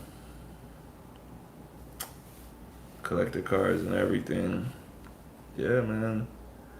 Shit, life changes, man. Life changes. I feel like I just don't have time or energy, man. Like if I was gonna follow sports, it would be like during times like this. I would need to get like I need to watch TV and follow that shit, right? But I do stuff like this, so I'm like, I don't have time, bro. Like I'm working out, or I'm like quote unquote studying Spanish or making content like this. So it's just not in my time. I wouldn't pay those crazy prices to go to a game and pay $20 for a small beer. You know what? One of my clients today, she posted, "Life is getting expensive. Guess how much me and my husband just paid for two beers, so one beer apiece." And I replied and I said, "Probably $15." And she said $36. 26, sorry, $26. And I was like, I would have spit that shit back in the cup. Actually, she might have said 36 because the first thing I said was 36, but that just sounds so high that I'm like, nah, that can't be. But 26 is just as high to me. Like, what beer are you drinking? That's 26. It was at the airport. They're at the airport. So, like, yeah, airport stuff's more expensive, but why would a beer be 12 or $13? You know what I mean? Like, that's crazy. I literally just watched this TikTok, and it was a dude that said that he makes 70K a year. And he was like, you want to know how much we make compared to people in the Great Depression? And he pulled up all these stats and he said, this many people were unemployed during the Great Depression, but this many people were working. What was the average salary? It was 4,000 something dollars. And he said, so how much is 4,000 something dollars in 1933, which was 90 years ago? Crazy to think that that was 90 years ago. 70K is solid, but listen to this. So he says that, pulls out the calculator, pulls out the inflation calculator. $4,000 in the Great Depression is the equivalent of $96,000 a year now. So these people in the Great Depression, in the worst time of our country, on average, were making the equivalent of $96,000. And like, yeah, it's no wonder no one can fucking buy anything or afford anything, bro. Like, everything is crazy expensive. Like I said, I'm not gonna like very specifically reveal my finances, but I would just tell you that my base salary at my government job is like around $60,000, right? Just think about my rent, bro. Excluding my wife, pretend my wife doesn't exist. My rent is over $2,000. That shit in itself is $20,000 plus a year, bro. That's a third of my fucking pay, bro. That's crazy. And that's not talking about gas. That's not talking about food or anything else that I have to buy. So there is no more middle class, either rich or poor. Yes, exactly. So I'm poor. 70K, I will say 70K is solid depending on where you live at, but up here it's not. It's definitely not, bro. I said I'm not gonna reveal my finances. I really don't care. I just said that just to say it. I make about 60,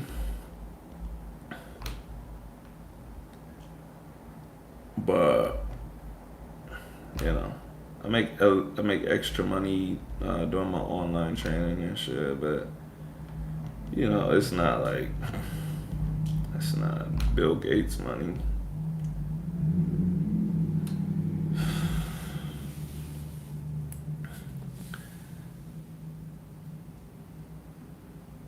Do I know a guy named Kerry? I don't know him like that. I know. Let me think. Did he play? Did he play for Barcelona or did he play for Barcelona? I know the name, but I couldn't tell. I literally couldn't tell you anything about him, besides the fact that I think he's black, maybe, or kind of black. I might have to look him up. Let me see.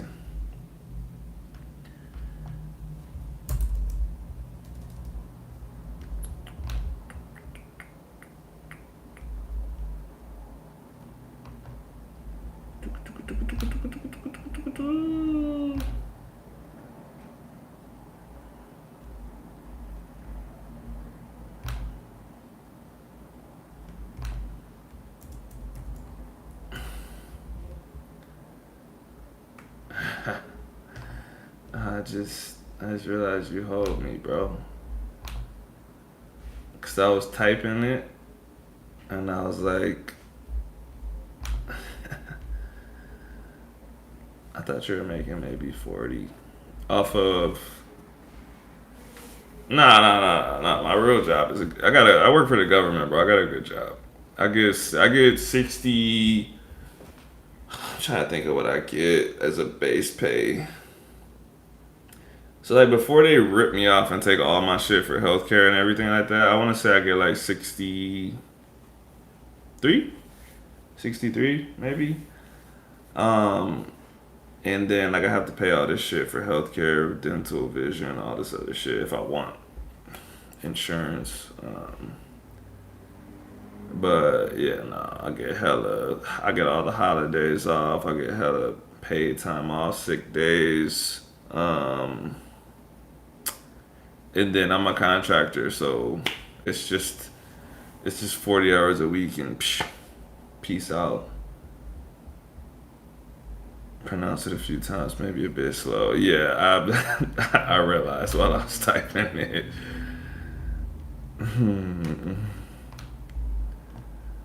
Fuck you, Rolando.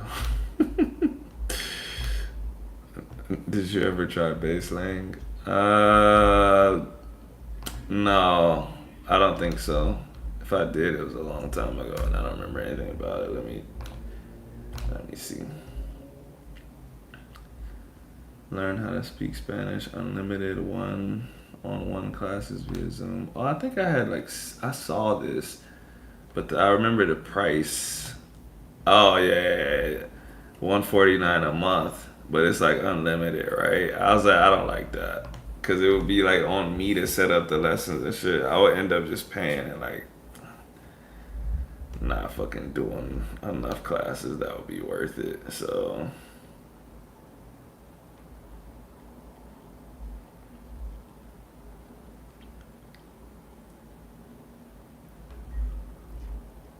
but I do remember. I think I would see people on videos be like, do the Baselang marathon. Like if you sign up today, you get like 50% off or some shit like that.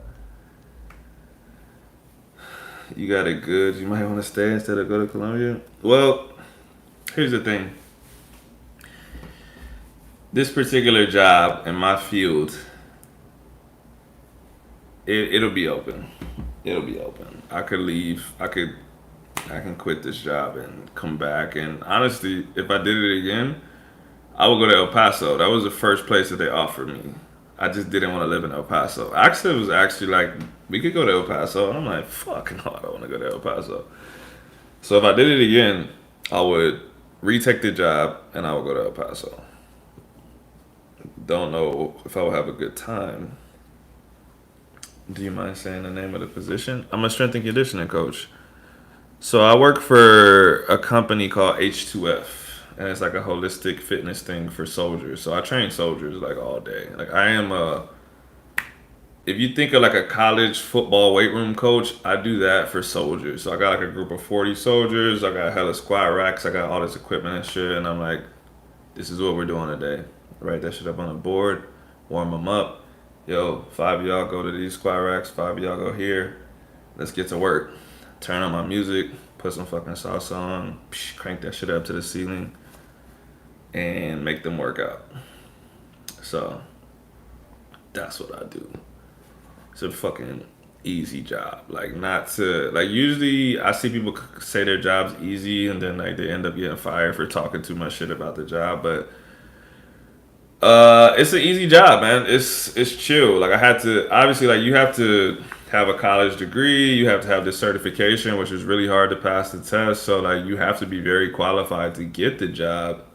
But the job itself is easy, bro. Like I soldiers work out from 6:30 to latest 8 o'clock. My guys always get out at 7:30 because like that's just how long the workout takes.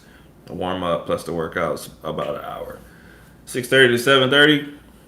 I train people, then they go to work. There's no one to train. So from 7:30 to like lunchtime, if you have a lunchtime person, then you train them individually, or you could take a group if you want to. But like I don't have anything else to do. Like I write programs during that time. Um, Go talk to like those soldiers. I go visit them at their work and shit. Like, yo, what's up? Show me some aviation stuff. What y'all be doing all day? But like my shit's all like building relationships. To be honest, like I train people for an hour out of the day, and I work 8 hours a day. So it's yeah, it's super easy. Especially coming from where I came from. I came from a background as a personal trainer where I would work all day, bro, for like half the money.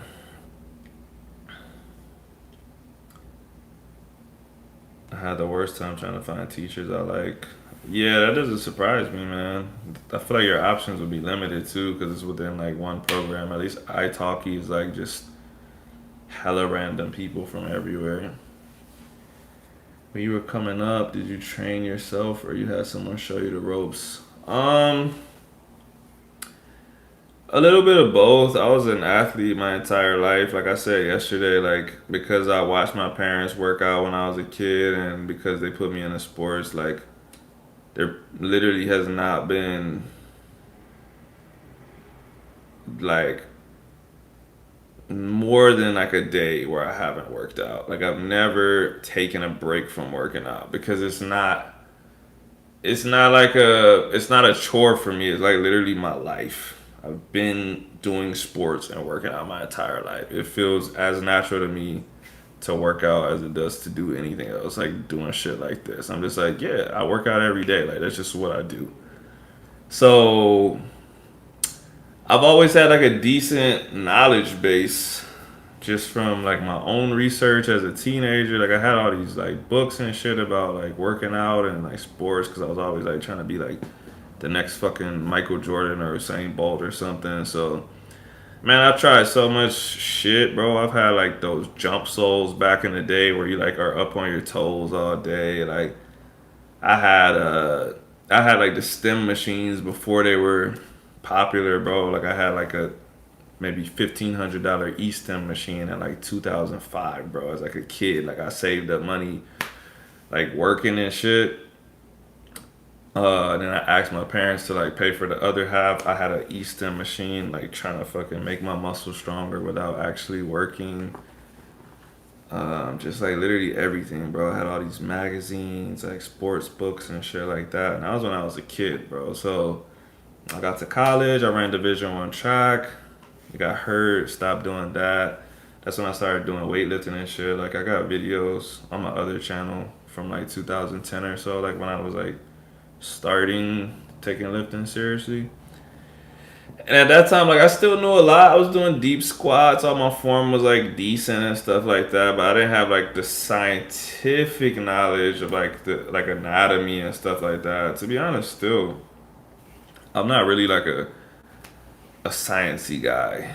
Like there's a scale we use in strength and conditioning called the Medina scale, and it's like action, science. And some people are way over here. Like right here.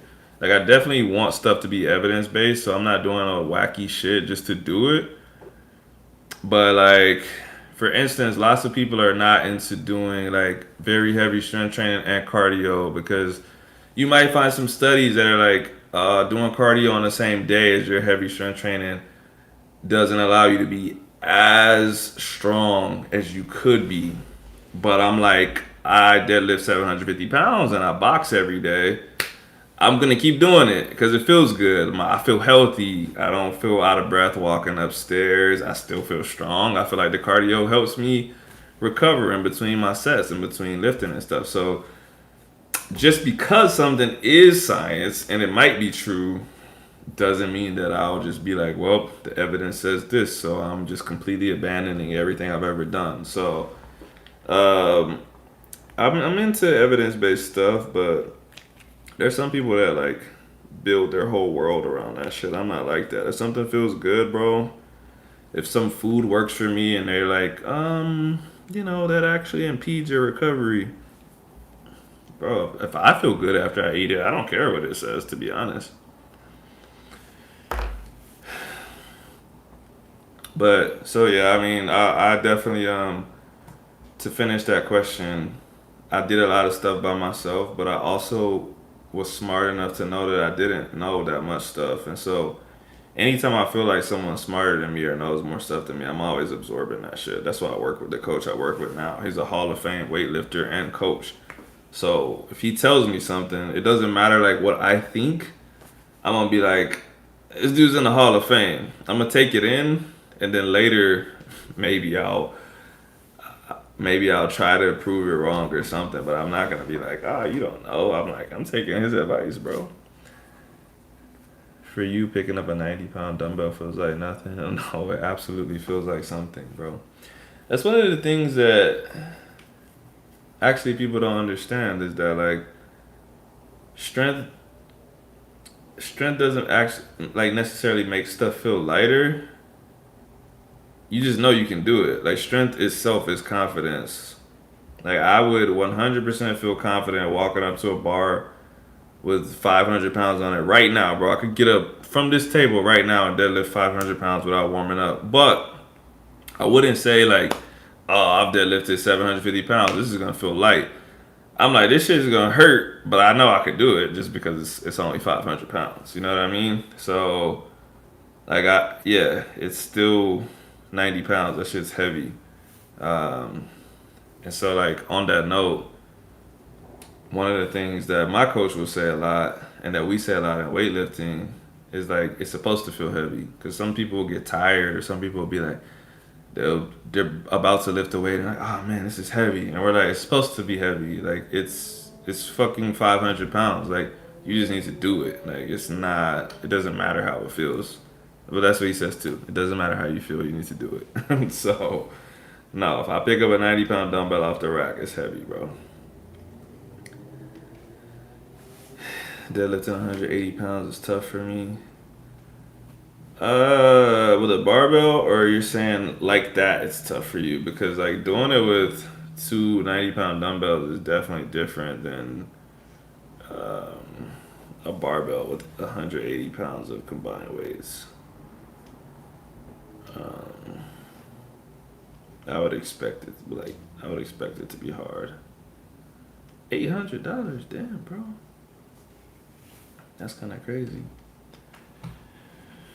But yeah, you probably just need some structure, man. You probably just need a plan, bro. Like, or like some guidance at least.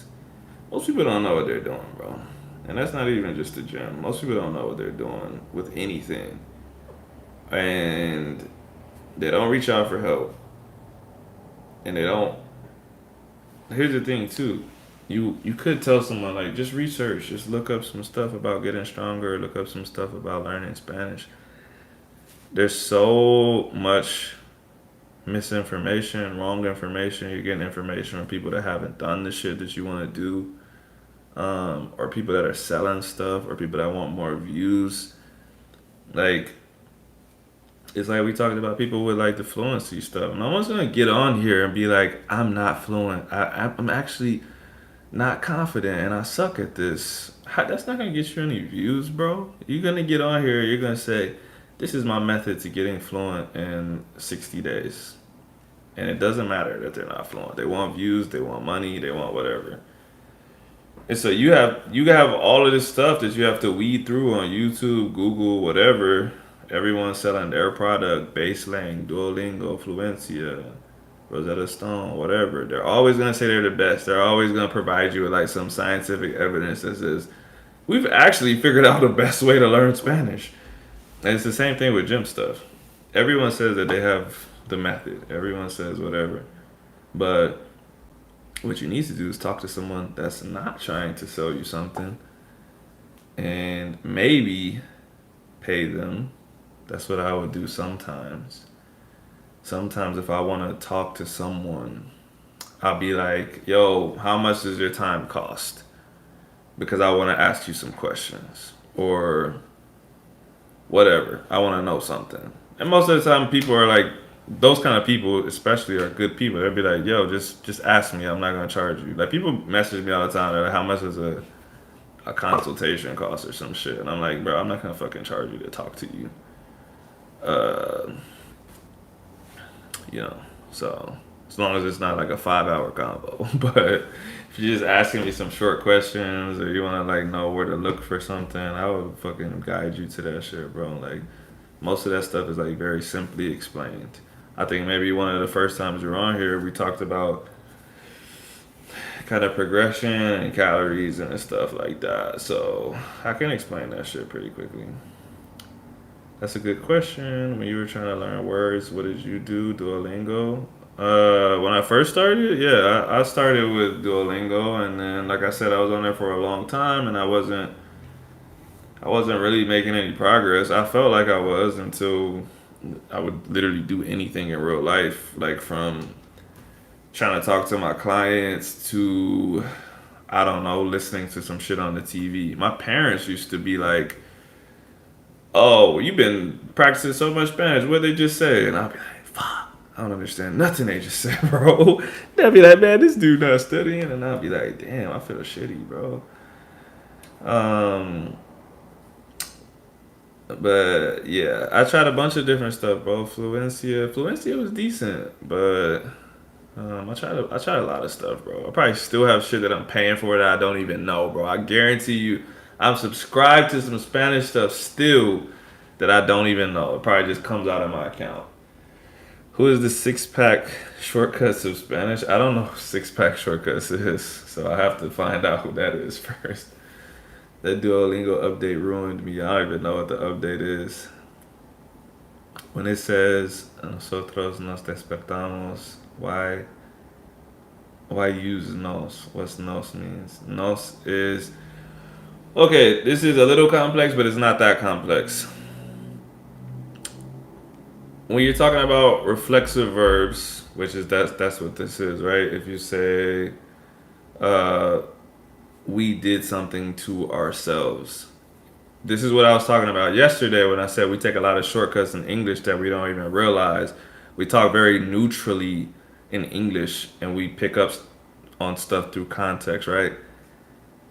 If I say we woke up, That actually doesn't tell, like, waking up is a verb. You're doing something. It doesn't actually tell you who we woke up, because I could say we woke up your little sister. It's incomplete. You get what I'm saying? We woke up. So that's what, if you say despertamos, like, you're just saying we did the verb, us, we did the verb of waking up, right? So by saying nos despertamos, it's like we woke ourselves up, which is important because it's literally telling you that we woke ourselves up and not someone else. So that's like, it's a lot of that you have to just pick up on through experience. But I want to say you're safer going reflexive than you are not going reflexive, because like, yeah, like levantar, right? Like me levanto. Like if you don't say me, you're just saying like I lifted, like, which is like, you could say that for weights because you're doing the action to something else. But if I want to say I woke up or I wake up, me levanté, me levanto. You know what I mean? Like I have to say that I lifted myself up. I woke up. I got up, right? So I don't know if that makes sense to you or not. If it doesn't, I will explain it more. But it's like I said, it's kind of one of those things that you kind of get um, more accustomed to the more you hear it and use it. And like I said, if you start thinking about it, it makes sense, kind of. Okay, well, if you, like I said, if you start thinking about it, it'll make more sense. For instance, if I say, all right, here's a good example. Here's a good example. In English, if I say, I look in the mirror, you automatically just think that I'm looking at myself. But I could be looking at anyone in the mirror. You can look in the mirror, and I could be looking in the mirror. I can, right now, I'm looking at the screen. I'm looking at the TV. I'm not looking at myself. So, but when in English, there's an assumption, because we do think, we do everything with context. We talk kind of neutrally, and people figure stuff out. In Spanish, you have to say me veo, right? Because I'm looking at myself. That's important. It's important to say who you're looking at or what you're looking at. You can't just say veo en el espejo. What did you, like? What do you see? I don't know. You didn't tell me. You know what I mean? So like I said, English is neutral. I can say, yeah, I look in the mirror. But like, what are you looking at though? I don't know. So that's what's gonna happen if you know, like I said, like native speakers, they figure stuff out because it's their own language. But you're gonna sound a little incomplete. Will compares it to sounding like Tarzan. Like, you know, if you like, I don't have a good example, but you know how cavemen talk. Like, fuck, I don't have a good example, but you know how a caveman talks. That's what you're gonna sound like.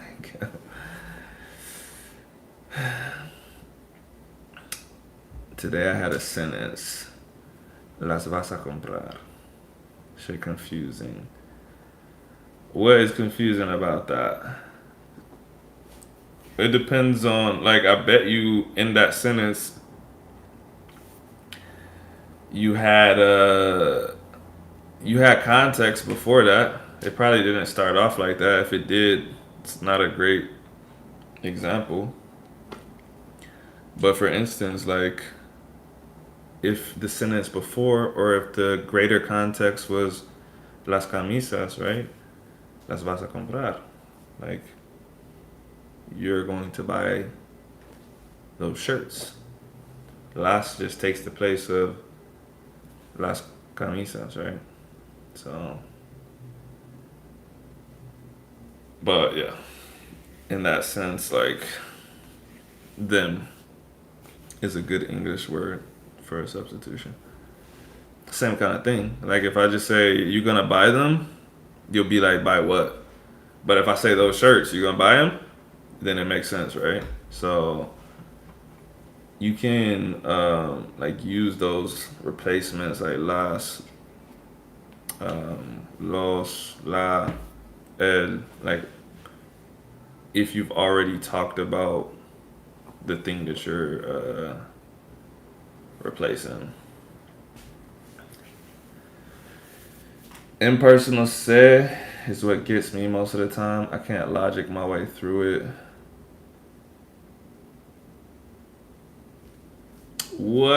What confuses you about it? What, like, okay. See, I still feel like most of this stuff is just like it's a time thing. It's a time and exposure thing. Like I definitely had to have felt the same way um, in the beginning. But if you really think about it, we talk like that in English too. We say impersonal stuff. Like for instance, if you say like you can say we speak Spanish, right? But you can also say Spanish is spoken here. Who's speaking the Spanish? Everybody. But I'm not saying we all speak Spanish. That's a different sentence than saying like Spanish is spoken here. Like se habla español. Like you'll see that on the doors. Like my barber has that on his door. Se habla español aquí. Like Spanish is spoken here. It's like if you want to speak Spanish, you can. You know what I mean? Let me explain. Yeah, like I'm in the feels right phase. But some things I can logic my way through. But some impersonal say phrases, some impersonal say phrases, I would have never figured it out on my own.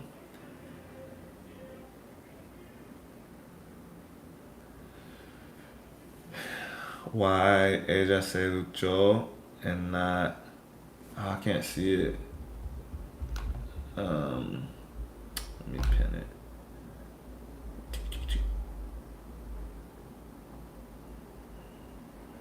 Uh, what are you trying to say right there, Planet Moolah? Because you typed the same thing twice. And if you say why, duchar, right? Bathing, shower, whatever you want to call it. Again, if you don't say, if you don't say she bathed herself, then who did she bathe? I don't know. In English, I can say I showered, and it makes sense. You're just gonna assume that I showered myself because that's just how we talk in English. We say neutral stuff, and it's like obviously I showered myself because I didn't mention someone else, but that's not how it works in Spanish. You need to say that you showered yourself, or it's incomplete. And it's like you can't think of it in terms of English. You can't be like, well, I would have known what you're talking about in English. It's not English. It's incomplete in Spanish. You're not. I think he's referring to passive versus active verbs. Those are two different people though. Like in this one, he said se luchó. He's talking about a girl, and he put I don't know. He put duchó, bro. He put o twice. So I feel like he put what he wanted to put, and he put ella. Like he didn't put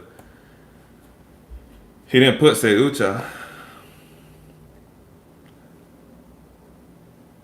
Oh, I just realized in the second one you didn't put say. Okay, but yeah, I mean that further makes my point. Either way, he's trying to say ella se luchó. Planet Mula is se puede. Like yeah, like it can be done. Like it can.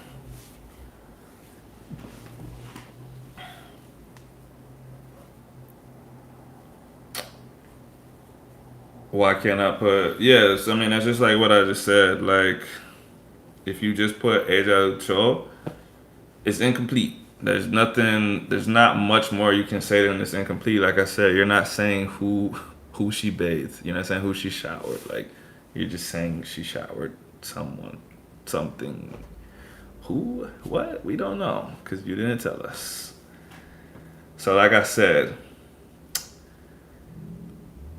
you would always be better off going reflexive, in my opinion, and being wrong about being reflexive versus not going reflexive and being wrong about that. Um, just because, like I said, like if you don't specify, it can be like really incomplete. And like I said, like when you're talking about communication, like yeah, someone's gonna understand you. You're just gonna sound like a caveman.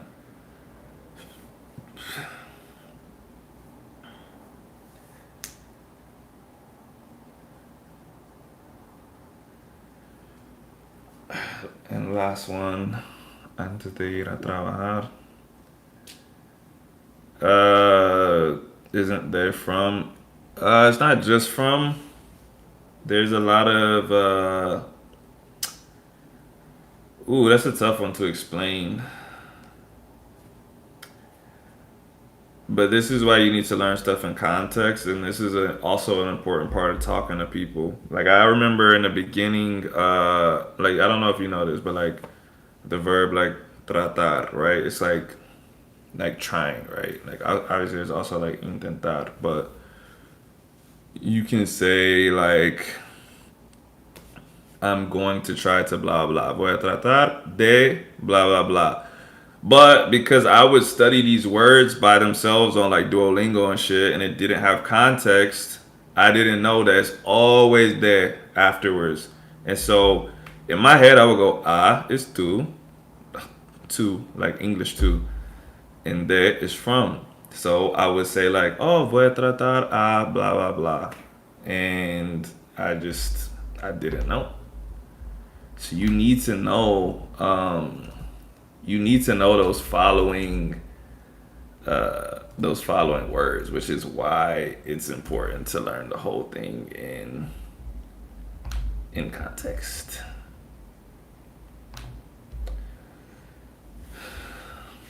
Se puede. I wouldn't think of that on the fly just yet.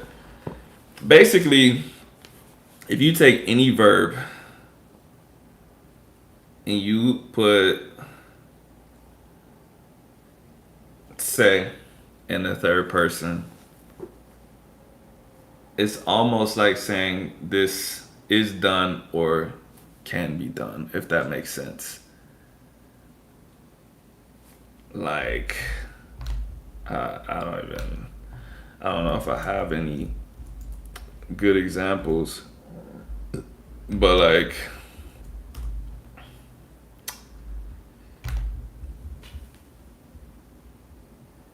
I don't know, se come, like, is this is eaten, you know what I mean? Or no se come, like, this is not eaten. That means do not eat this shit, boy. That means do not eat this. Uh,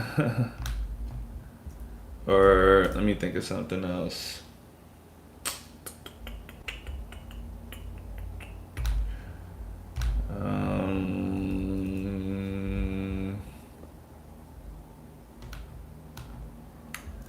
I don't know if I have another good example.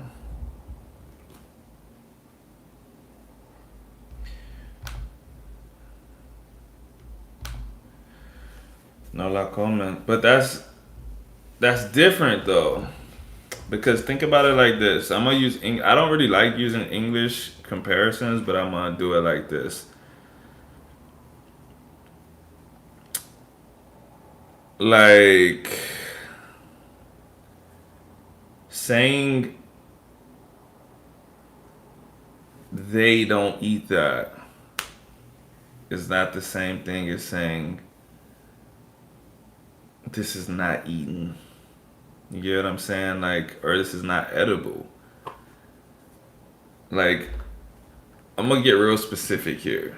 But this chapstick, if I say this is not eaten, this is not edible, like it's way different than saying like, yeah, he doesn't eat this. Cause then now I'm thinking like, do other people eat this shit, bro? Like, what? Why is it? Why are you specifically saying he doesn't eat this or they don't eat this? Like, you get what I'm saying? Like, it's not like a huge deal, but it's not the same grammatical structure. You can be understood, like for sure. Like I said, communication is not that hard, but like that is why we have words and grammatical structures. And it's tough too because like if you're good at speaking in English, English is very descriptive and very specific.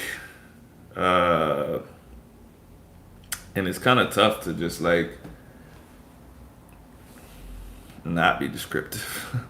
I don't like not being understood. That's my thing. I'm like, bro, I want to get as specific as possible so we make sure we don't have any misunderstandings here. I don't know why, but things like se usa and se vende make sense, but I can't fill out the triggers when I should pull that out. I mean, like I said, it's kind of like English, like just kind of when it makes sense, like when you're just saying like literally, like this is not, this is not used, or it's not for use. This is not for sale. Like you don't have to. You could like in English, you could say like I'm not selling this, but you can just say like yeah, not for sale, bro. Not for sale kind of has a like a less personal feel to it. Like it's not like I said in that, especially in that instance, it's not a big deal. Like whether you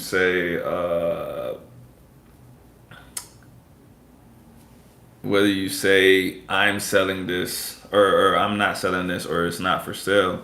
But let's take the positive form of it. On a car, you're probably not gonna say like you're not gonna put a sign on your car that says I'm selling this. You're gonna put for sale. You get what I'm saying? Like, um, and it's just like I said, it's not. If I saw a car that had like I'm selling this on it, I wouldn't be like, what the fuck? Why did he put that? But I probably would just be like, huh, that's weird that they put I'm selling this instead of like for sale. Cause you just that's just what everyone does. Like you put for sale on a car. Like um or like you could say like a boss could write on his business door, I am hiring, but it's just it feels more appropriate to put we're hiring. It's just little stuff like that. You get what I'm saying? Like it's not anything where like someone's gonna be like, oh, that's shady. There's some weird stuff going on. But if I saw Pizza Hut that say like I am hiring, I'll be like, what the? But if I need a job, I'll still walk in there though. Any tips to remember conjugations? Yeah, talk to people. This is like okay. I'm gonna tell you why talking to people is important. Just like we're talking right now about like the impersonal se, right? Or the reflexive verbs. There's conscious thinking and there's unconscious, subconscious thinking, right? Like, you know how I read your comments and I just start talking? It's not like I read it and I'm like, okay, remember means having a memory of something, and then conjugation means, oh, conjugation is when you change a word. I don't, it's just like I just read it and start talking because I speak English. Like it's unconscious. I've had so many conversations. I know how to conjugate words in English. I know how to say ran instead of run because of experience, right? It's the same kind of thing. The more you talk to people, the more you're gonna do automatic stuff. In the beginning, I'm just gonna throw out some random words and stuff, but you're gonna be able to easily say like, oh, like hablo español, yo hablo español, no hablo español, whatever.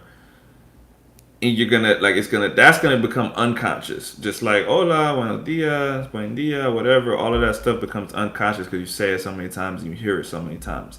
But what's conscious is like, oh, how do I say we talked? Oh, hablamos. Okay, I'm trying to tell him that they talked. Oh, me hablaron. And that's the stuff that's conscious, right? But the more times you tell stories and you say they talked to me, they said this to me, or I said this to her, you don't even think about it. Like, hey, blah, blah, blah. Oh, me dijo esto, whatever. Um, it's not like, yes, you can sit down and study conjugations, but like I said, like if you try to make it a thing to memorize the conjugations, what's gonna happen is you're gonna have to think about the conjugations in conversation, and it's gonna slow you down and fuck you up. So Just gunning for that C1. Ain't nothing wrong with that, man. I don't even think it's. I don't even think it's gunning for C1. I think you would get there just by doing all of this stuff that we're talking about. Just like I said, more experience, more talking, just whatever. Decir has been pounded in my head because of that, especially telling stories. Yeah, exactly. Like, if you like, I remember when I first started talking to Will. Every time, like, cause we know a few people, we have a few friends in common, or like I sent people to him to learn Spanish, and like I'll be like, oh, Shaquan me dijo, yeah, me dijo. I would always have to pause. I'd be like, dijo. I'm like, no, dijiste, no, dijiste is too, because like I was like kind of doing what Planet Moolah was talking about. I would be like studying conjugation. I'd be like, okay, dijiste is second person, dijo is third person, dijeron is this, and like, but then like I said, I turned it into a conscious thing where it was like, oh, if I'm right now I'm talking about third person, I need to say this instead of like it being a conceptual thing. I know it's like super weird, but like I said, I think when you start doing it and the more conversations you have, you'll be like, oh, I know exactly what you're talking about. Like the more you do it,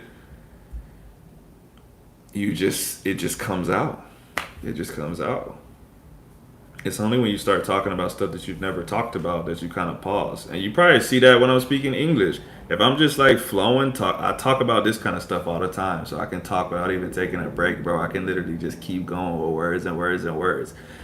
But like right now, I don't really explain these concepts a lot. So right now I'm trying to think and I'm like, it's kind of like, and I have to pause because it's not stuff that I say all the time. So that's the same shit that's going to happen to you in Spanish. The less you say something, the more you're going to have to think about it.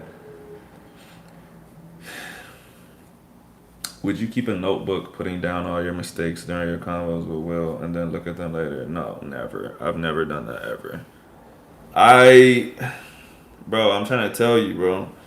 I know you probably just think I'm just talking, man, but you will literally learn from your mistakes by making them, bro, and by getting corrected. Like I told you last time, Will corrects me every time I say something wrong. As long as it's like a major thing or something notable. There's some stuff that you might not catch if somebody's talking, but yeah, you will learn from those mistakes by making those mistakes and having someone correct you. If you say dijiste wrong, right?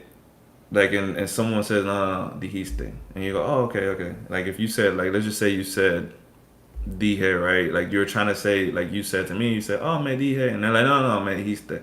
Oh, you said, oh, okay, me dijiste. Bro, after like 3 times, you're not gonna make that mistake again. You're gonna be like, okay, like dijiste means you said to me, right? So, hey, what's up, bro? How you doing, man? I can agree with all that's been said. So you're saying 90% of learning Spanish is talking. I would say more than 90%, but 90% is a good percentage. Bro, just think about this. Fantasia, R. Kelly, how many other people are literally illiterate, bro? They cannot read or write. Like Fantasia could not read or write, and she became America's fucking, what is it called? What is it called? American Idol? Yeah, and she became a famous singer. R. Kelly too. Even though this dude's a pervert, this dude made hella hit songs and he can't read or write, bro. They do interviews. You can talk without ever taking notes, bro, because talking is a totally different skill than reading or writing. Are they the most intelligent people in the world? No. So, like, yeah, if you want to be a scholar, then yes, reading and writing is definitely good. I'm not trying to convince you to not do that. I read all the time, bro. But what I'm saying is, for communication purposes, for talking to people, you need to talk to people. Like, bro, like, listen to a fucking little kid speak English. They say the dumbest shit ever, bro. And as the years go on, they clean that shit up because they keep talking and they keep hearing other people talk. And they're like, oh, that's what you're supposed to say.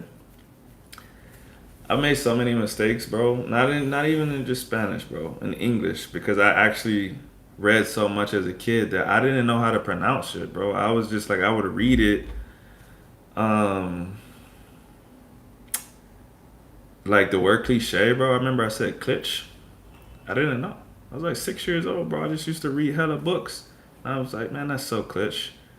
And I remember like some adult at the time, I don't even know who it was. They're like, you mean cliche? And I'm like, what? That doesn't make any sense. But then I started hearing it all the time. I'm like, oh fuck, I'm an idiot, bro. Like, so yeah, like you need to talk. Like I said, go listen to a little kid talk, man. Little kids, they're the perfect example um, of like being fearless and learning a language because they don't know any better, bro. So kids, they literally just talk all day, bro. They just say, "Oh," and then my friend, he run really fast, and then he crashed, and then they just literally talk all day, bro. And like they wait for their parents to correct them or not, maybe not. Sometimes they just keep practicing. They talk so much. That's why little kids like, bro. I be listening to these little kids on TikTok, bro. These motherfucking 5 year olds in Mexico. I be like, yo, these kids talk way better Spanish than me. But they fucking talk all day, bro. They just literally talk to themselves, to their parents, whoever. And they hear people speak Spanish all day. Like,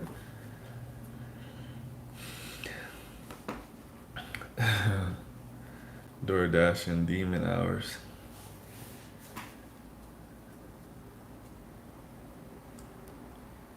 Me llama mucho la atención. Yeah. And like I said, there's nothing wrong with taking notes. If you want to take notes, that's fine. That's just not my thing. Um, it's just not something I'm gonna do. And you don't have to. But if that helps you, like Axa actually does that. Actually, she watches this show, Rosario Tijeras, and she's like, whenever she doesn't know a word, she puts it in her phone. But what I really want to do is, I want to be like, yo, give me your notes app real fast, and I really want to go through all of those words and be like, what does this mean? Because I know how it works, bro. Like you could put something in your notes. If you don't actively practice it, you still lose it. Like you have to encounter that word over and over again. And so, let's just say you learn 10 words today. Tomorrow you will only know five of those words. That's just a fact. You can look it up. Like you lose 50% of whatever you learn in a day, which is why you have to keep going over something, right? So if you learn 10 words, tomorrow you only know 50. You go over those 10 words again, you're just gonna lose 50% of the 50%. And you keep doing that, over time you have all of those 10 words kind of locked in forever. So you could put it in your notes, that's fine, but you're still gonna have to encounter it 10 more times to fully retain it. And I'm just saying, you don't have to put it in your notes for that to happen. Like you're gonna hear dijiste, dijeron, whatever. You're gonna hear that 500 more times. So there's no need to put it in your notes.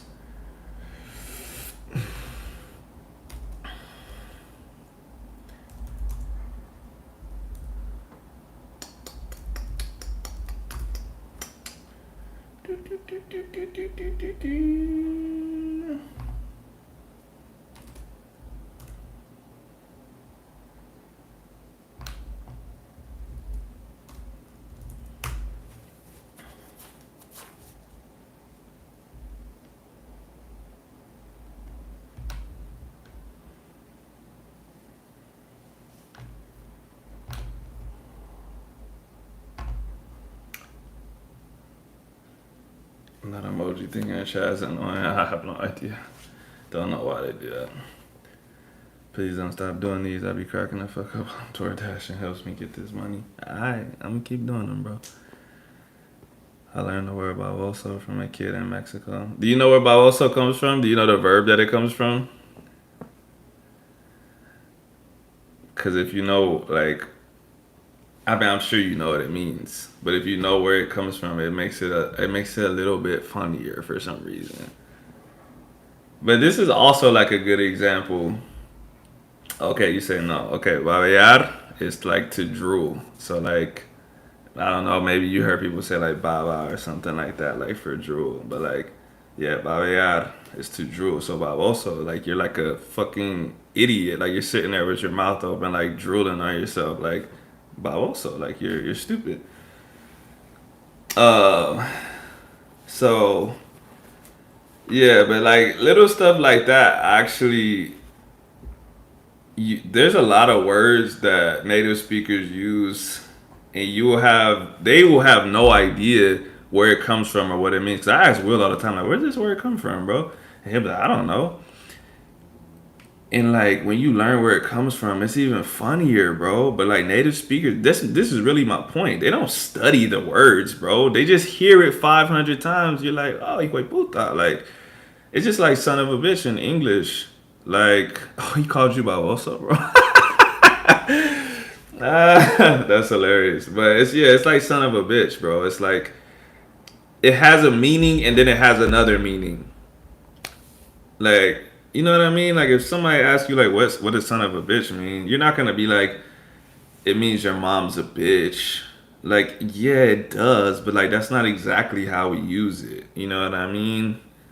And so same thing with like motherfucker, right? Like I could say like, yeah, I'm a tough motherfucker, bro. I'm not actually saying I fuck my mom, bro. It's disgusting. Like that's not what it means to us. And so it's just that's really my point. You don't have to like do etymology and study words to learn them. You need to hear them and get the tones and say, okay, like yeah, like Americans say like this motherfucker, or like damn, that's a bad motherfucker right there. Like you just learn from talking to people and hearing it.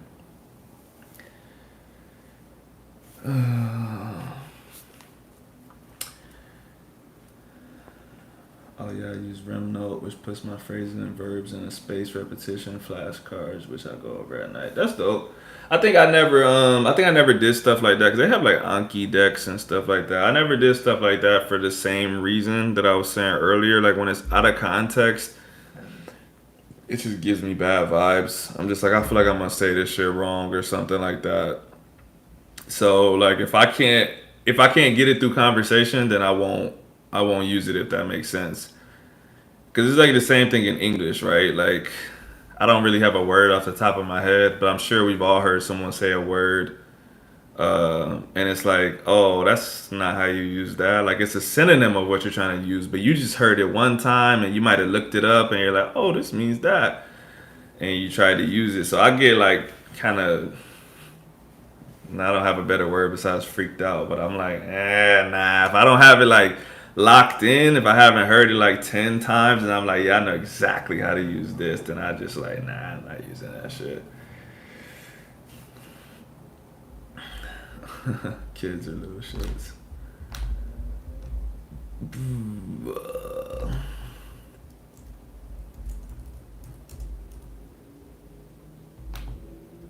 Dun, dun, dun, dun, dun, dun, dun.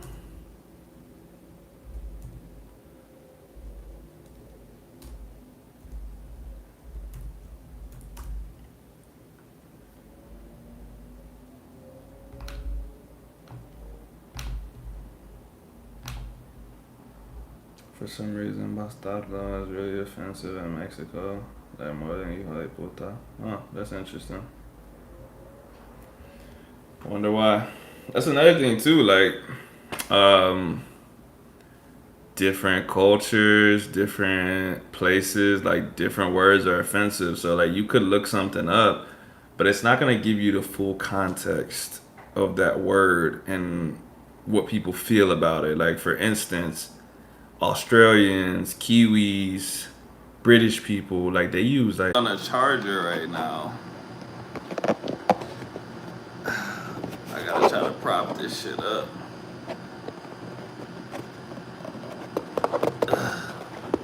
This is a lot of work. Oh my god, I'm gonna break my fucking phone, bro.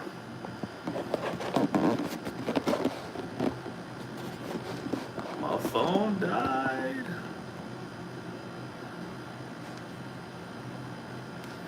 But yeah, fuck. Now, uh, now my phone's on the charger and it's not connected to the mic, so I don't know what it sounds like. Y'all have to tell me. I might have to do a better setup than this. Yeah, I had no idea that the battery was dying, man. I um I definitely was dying, man. What? This shit's playing on my TV. I definitely was dying, man. This shit's playing on my TV. This is crazy. My house is attacking me. Insane. I feel like I'm in a scary movie. I saw the screen getting darker, but I just like was talking and I wasn't even thinking about it, bro. Like, I don't know. No fucking idea that it was about to just shut off on me like that. I don't believe in ghosts, but something's going on, bro. This shit just started playing on the TV. What the fuck, bro? Yo. The ghosts are offended about what I said about them earlier, huh? They're pissed. Why I don't believe in ghosts? I just don't, bro. Like I said earlier, why are they slamming cabinets and just doing random shit, bro? Like, they don't got nothing better to do, bro? Like, that's kind of crazy.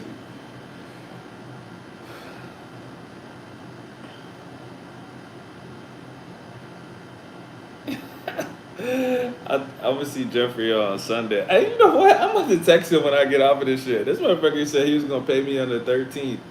It's the 14th. You just reminded me. I'm about to flame him for that.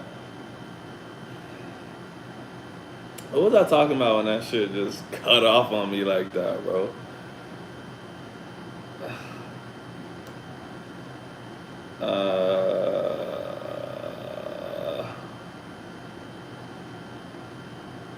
Yeah, I forgot.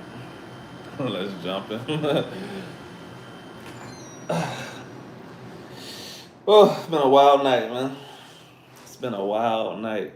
But I'm hooked up to the charger now, so I'm good. We can stay on here forever, bro. What the This is nuts. These ghosts are just attacking me, bro. They're mad, bro. They're mad. Oh, you know what I was gonna tell you, Planet Moolah? You said when am I gonna get monetized? I gotta look at the number again, but bro, I'm far away, bro. You gotta have so like you only need like 1,000 subscribers, right? So I passed that a while ago, but you have to have 4,000 hours of total watch time. And I wanted to say like last time I looked, I was at like 2,000, and that's like over a year and some change, bro. Like I don't know when 4,000 will happen. I think if I made more real videos and like, if I like got like 10,000 views, 20,000 views, and people were watching like a 10-minute video. Yeah, these lives, they do help. That's why I started doing them. Well, that's why I started doing them more. Because I did one and I got finished. And when I got finished, it said like, oh, you just fucking got 10 hours of watch time. And I was like, oh, I didn't know this shit counted towards that. So I just keep doing them now. You know what I'm saying? So, one day. But it's all good. I don't even need the money like that. I just like doing this shit. But it would be dope to get paid to do this shit. But you know what you can do? Let me see.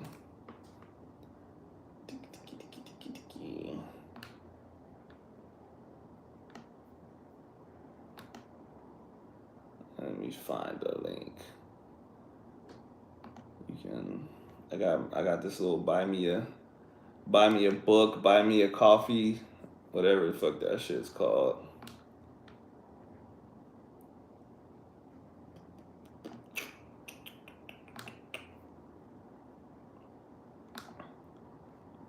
All nighter. Oh yeah. Taking notes. Yeah, like I was saying, man. That shit happen. Like whatever notes, like I said, whatever notes you take, you still have to encounter those words again. Oh, that's what I was saying. I was saying People use words wrong because they heard it one time. Oh yeah, it cut off right when I said the word cunt. I thought YouTube had shut me down, bro. So Aussies, Kiwis, British people, they say cunt like every other word, bro. It's super normal for them. They might not say it in the office, but they say it a lot, right? In America, that's like the most offensive word you can say for whatever reason. You call somebody a cunt, bro, like you're in trouble. Like they're gonna want to fight you, or you're losing your job or something. So if you looked in the dictionary, if you went on Google, if you're an English learner and you look up the word cunt, it's not gonna describe how offensive it is in America. You get what I'm saying? So yeah, like I got hella British friends, hella British people that don't even know me. They might, bro, I might upload a video of me squatting. And they be like, "You're a strong cunt." Like it's not offensive. They're like giving me props, but it's like, hey, bro, that's doesn't sound as good in in America. But it's kind of like yeah, yeah, like I said, you need context for stuff. Like the word fuck is way too versatile to to write a definition for it. Like you can literally say that dude is a strong fuck. Like what a strong fuck.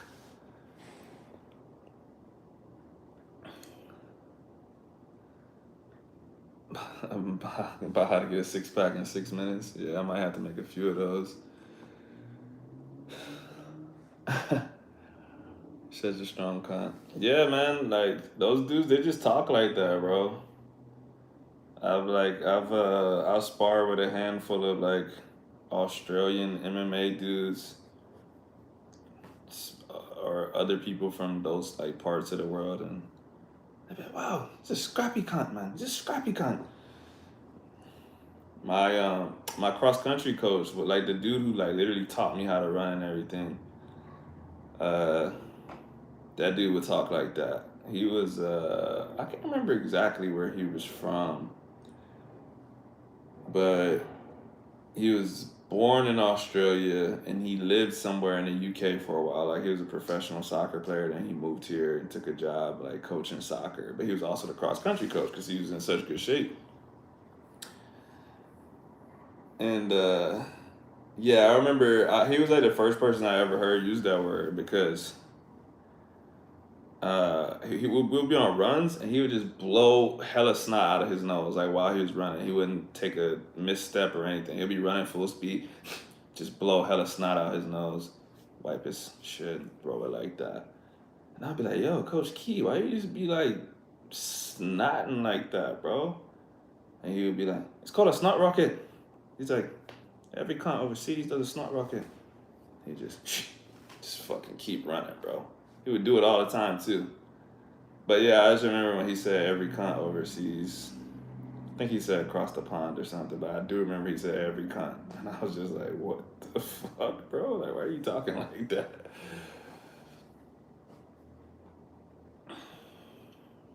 But yeah, that was also where I learned about snot rockets. Like I said, he said when he plays soccer, when he runs, he's like, yeah, you just fucking blow it out, bro.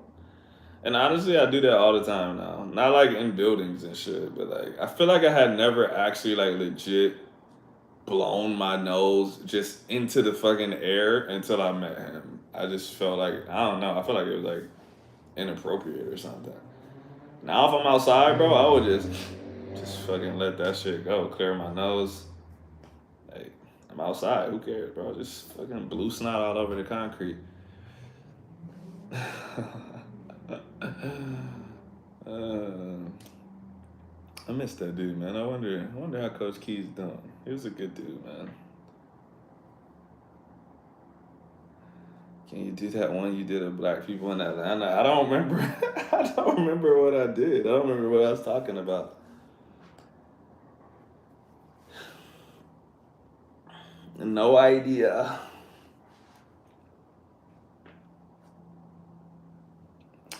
But I do know lots of black people in Atlanta.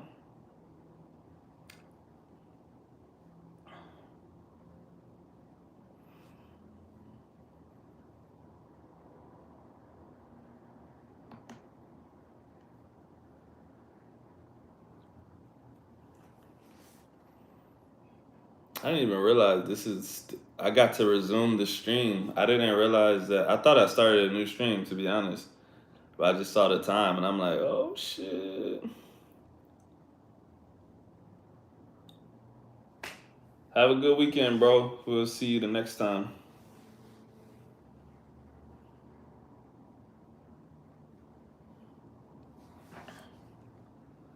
Take your advice and start talking.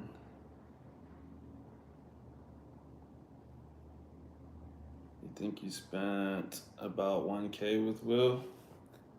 Over what? Over what time period? Like since I've known him, or since I've known him, it's definitely been more than 1K, bro. Like way more than 1K. I probably can pull up my PayPal and I feel like I could click his name and see like total transactions, like a cost, a price. But you gotta think, bro. It's 2023. I want to say I started with him. Let's see.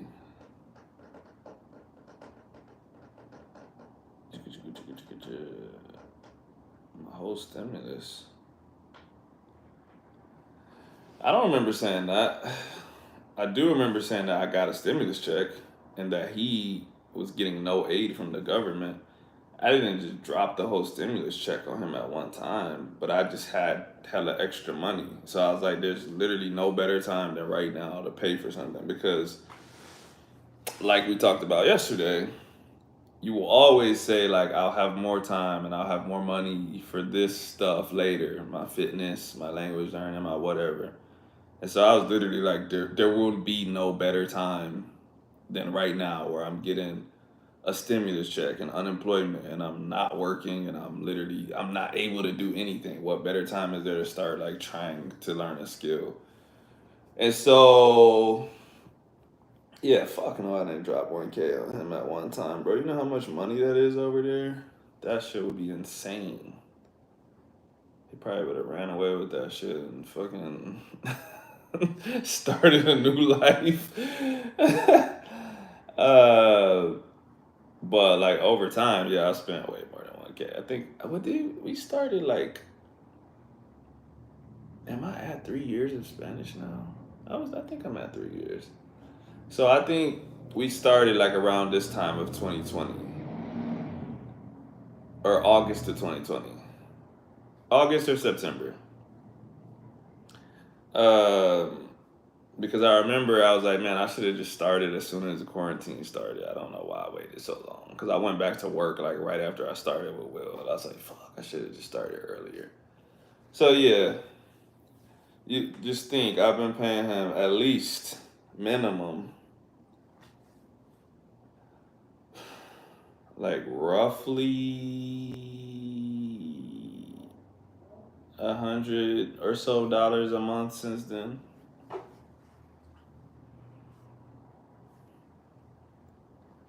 That's my biggest thing. I can't spend too much money on italki.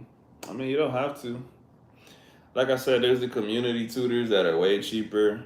There's there's real life. Like I said, you don't have to necessarily do italki. Italki is a good starting place because you're in a controlled environment. It's less anxiety, less problems. But like eventually, like once you have any kind of confidence and any kind of base, you can literally talk to real people. Bro, I get shit on by these kids from Mexico and Call of Duty, and they just talk so much shit to me. I can't keep up. Honestly, it's just real. I can't keep up with the shit talking. I I have conversations with them, but like that level, bro, like yeah, they're effortlessly just calling me all kind of names and talking shit about what I'm doing. Like I don't have like the vocabulary in Spanish for Call of Duty because I didn't grow up playing Call of Duty in Spanish. I grew up playing in English. And they don't understand English, so like I could talk shit to them, but like they won't even care because they won't understand it. So have you watched Mike? Have you watched Mike Stills? Arabic learning channel? Nah, I don't know who that is. I don't watch Arabic stuff on YouTube, bro. I don't watch other language stuff on YouTube. Like I'm not a polyglot follower. I don't care about that shit. When are you playing COD? I usually play like if I get off of here, I just usually like if my fucking battery's not dead. I just get on. I just pass the time with it when I'm bored. Like honestly, bro, not even gassing myself up on COD Mobile. I'm pretty nice. Like if I like, I'll run like basically like what duos is, right? If I do that shit, bro, 9 times out of 10, my squad's winning. Like it's not even a question. Like when I lose, I'm like genuinely like, oh wow, I just fucking lost. That's crazy. Um, and usually it's because my partner is just trash, bro. Like to the point that those two dudes figure out that my partner sucks, so they just find out what side I'm on and they come for me, and then like they know if one of them survives, they got an easy kill on my partner. But if my partner's any kind of decent and they can at least distract one of them, bro, they got no chance. I wish I could put clips on here, bro. Like I know COD Mobile like inside and out, bro. I'll be like fucking on the other side of the map throwing an axe because I know where those motherfucking kids be hiding at. I will aim the axe to the hiding spot that they're at, and I will throw that shit across the map and kill them. They'll be in the chat like, "This dude's a fucking hacker." Like, there's no way you could throw an axe across the map. I'm like, bro, y'all all hide in the same fucking spot. You're fucking 6 years old. You're stupid as fuck.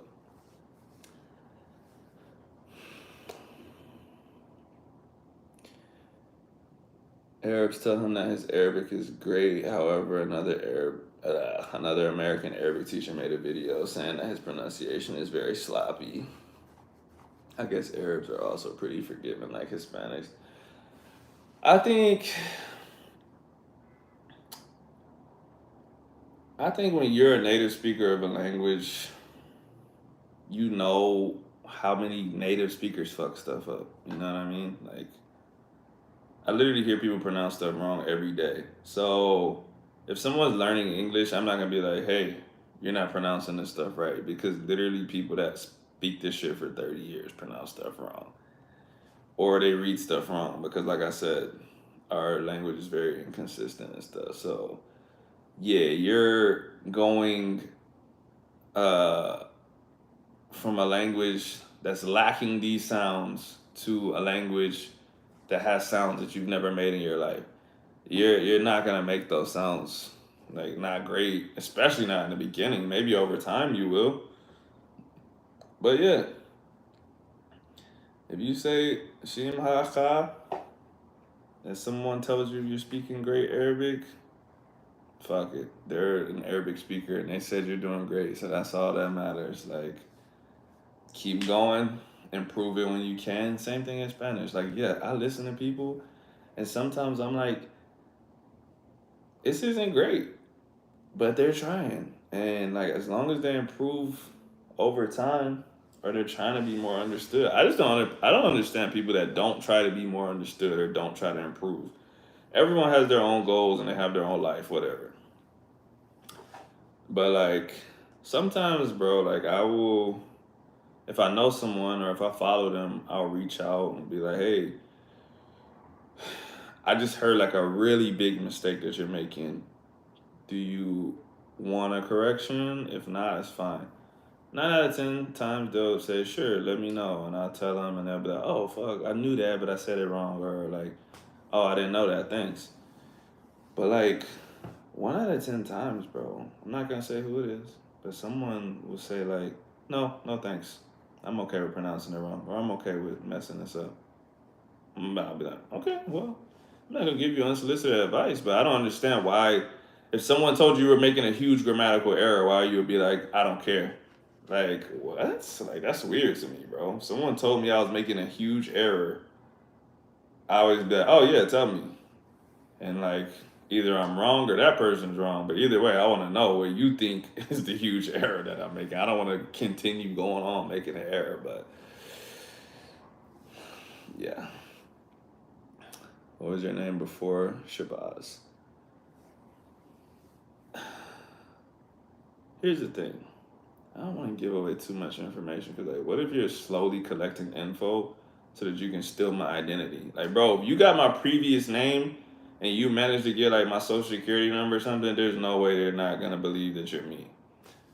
But I will say that one of my last names was Barnes, Barnes, Barnes.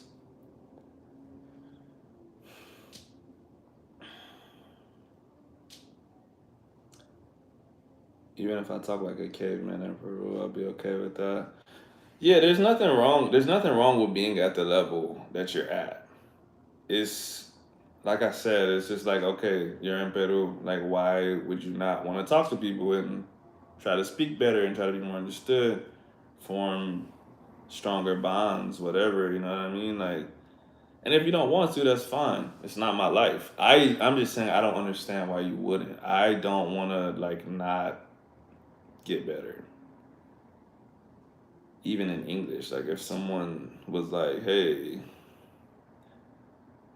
you're using this word completely wrong," I wouldn't just be like, "I don't care. I'm gonna keep doing it." I'd just be like, "Oh, shit, how did I go 30 years and not know this? Thanks, bro. Like whatever."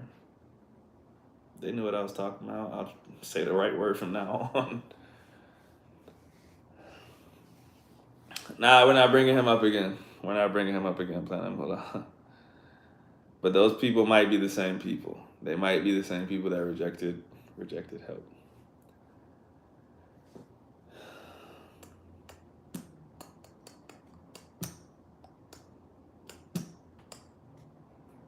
I hate when people say that Andalusia is of Arabic origin. South Spain was called that since pre-Islamic times. It's called that because it's Andalusia, not like a W. It's pronounced Andalusia. Eventually, the W is dropped. I didn't know that. I never thought about it. But I mean, like, everything's connected, so some stuff I don't think about that much. Other things I might be like, I wonder if this is connected. I like etymology, I like history, but only when I care. Like, it has to be a very specific something to make me care. Like, every once in a while, I'll just look up. Like, oh, for instance, like, one time I was reading this book, and it was like some mobster shit. This was in English. And so, like, these dudes were, like, Italian, right? And so, I don't speak Italian, so don't attack me. But the word for king, because they were using it for this guy, like they were calling him like king on some like mobster shit. It was very close to rey, right? It was like REI, I think. And I was like, oh, it's just like rey. And I was like, and I looked at another word. I'm like, wait, why are all these words R? And then we got Rex, or I don't know how to pronounce it in Latin. Rolando probably knows. We got all these R's. I'm like, why the fuck we say king, bro? So I started looking into the etymology. And I saw like this comes from this comes from this. And I'm like, oh, recto. I'm like, oh, that makes sense. And it was like ruler. Ruler straightens things out. And it was like a ruler, an actual ruler straightens things out. But a ruler straightens things out. You know what I'm saying? Like you got the ruler, that's the tool, but you got your ruler that straightens the people out as well. And I'm like, this is fucking dope, bro. That's a crazy connection. And then King was just like out there. It wasn't a part of the fucking etymology. They got that shit from German or some shit like that. I was like, why are we so far off? But yeah, I like seeing like the stories of how words came to be. Like the word true came from tree, or like something that was close to tree in some old ass language.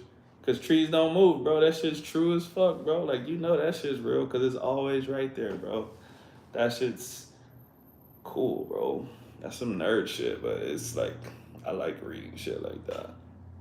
Some super super out there shit I don't really care for so much, but just seeing like real shit be based in like history and like I'm like, oh, that makes sense, bro.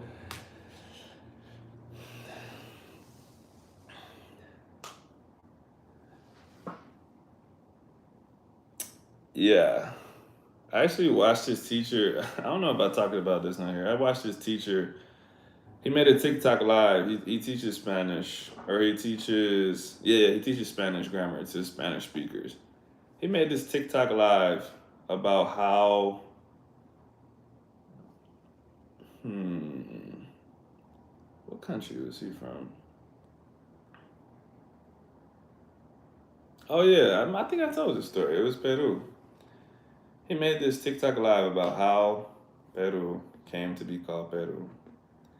And he went through every fucking country in Central and South America and told a story about all of these countries, how Argentina came to be called Argentina, and like Brazil and Colombia and all these things, bro. And he got to Peru, bro. That shit was the wackest story ever, bro. All the other ones were like super cool. Like they had like some real cool story. Like this land was this land of the wood, and that's why they called it that because there was so much wood here, and blah blah. And like Argentina was cool because it came from silver and all this other shit, and like, bro, Peru, whack as fuck. It's not even worth telling, bro. I was pissed because I watched like the whole 45-minute lesson, bro. All these kids were like, tell us. And he finally said, I was like, boo.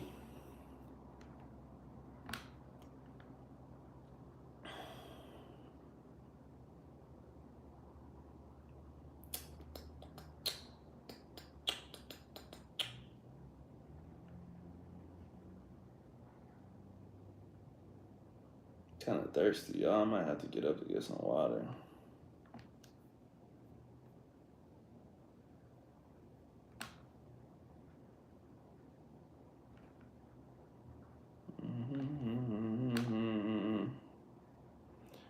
Ooh.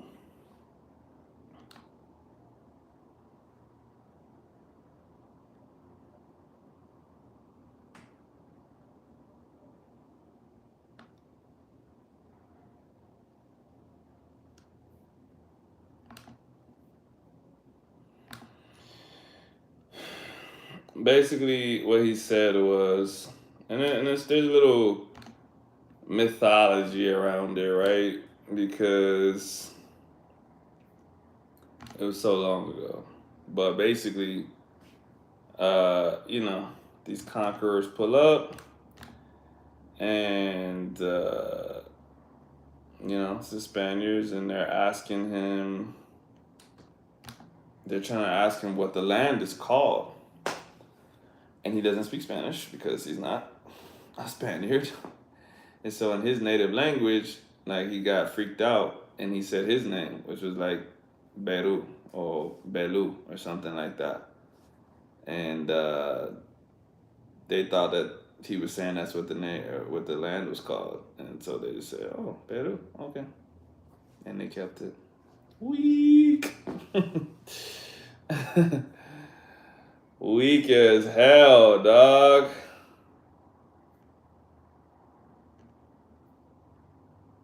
I mean, it's kind of funny, but it's still a weak story. But like the second word that he had said, like it has something. It was like a river or something like that. But whatever it was. The fact was that they couldn't say it like him anyways because it was a different language. So Peru was like the closest thing to what he said, basically, if that makes sense. Just like we talked about earlier, you're not gonna really say uh, something in the language of people if you don't speak the language.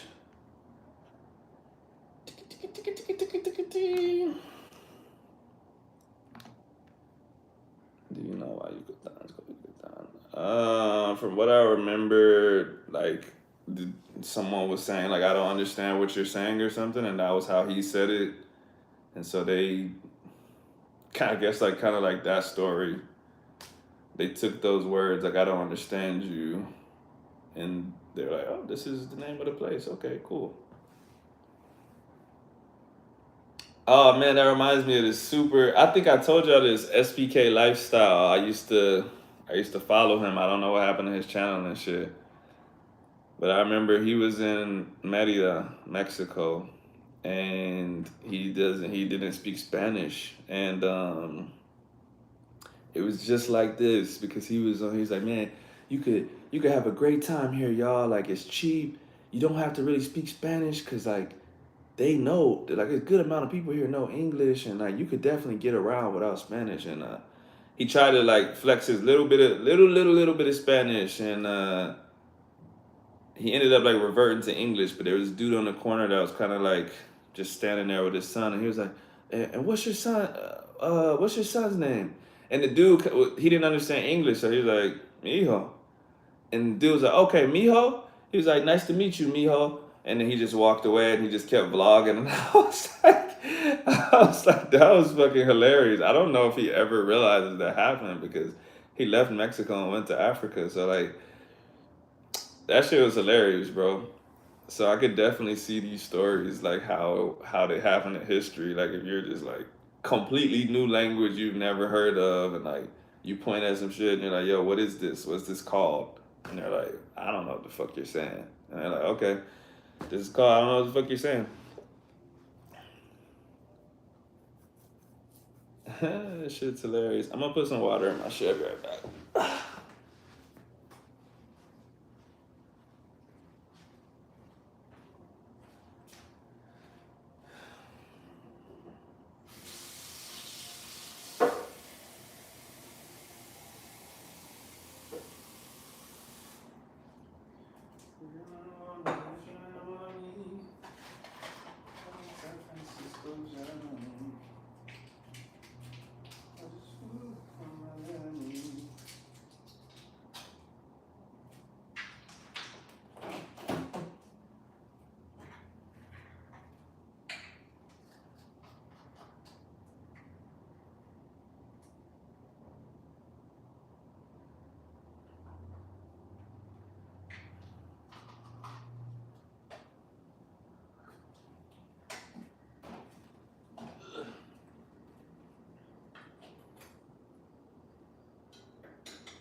Oh.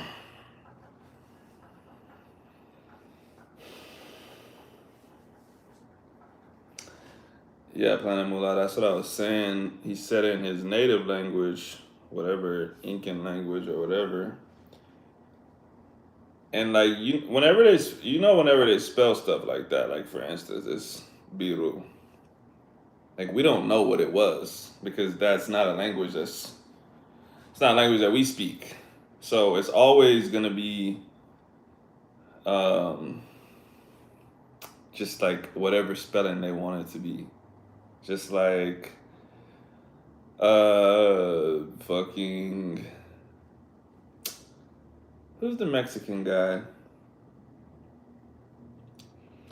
Aztec dude. I gotta fucking Google his name. I'm blanking right now.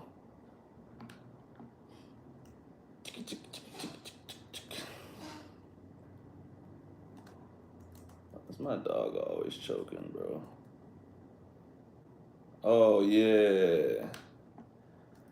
So what I was gonna say was you will see Moctezuma, right? You'll see it with a C. Sometimes you'll see it with an N instead of the C. Uh, you'll see it spelled a lot of different ways because it's not fucking English. So all people do is just like spell it close to what they think they hear.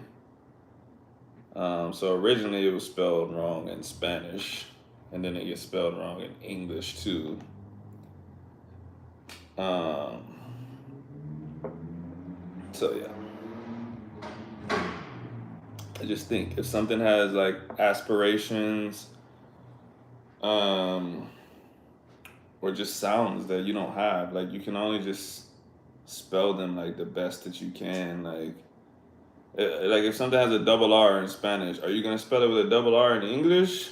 You can if you're an English and Spanish speaker, but if you only speak English, maybe you wouldn't, just because you'll be like, we don't really spell that much stuff with double R's, so I'm just gonna spell it with a single R.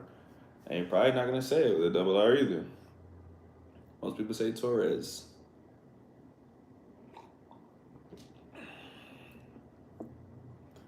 Or like most people say like JJ Barea. They don't say Barea like because they don't speak Spanish.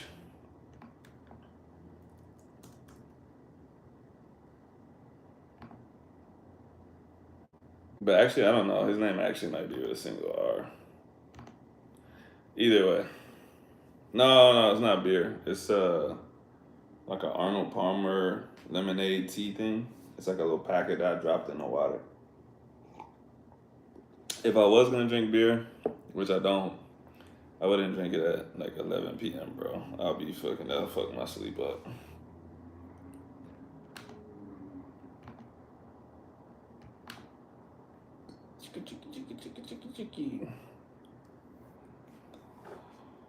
Whew. It's hot up in here, man.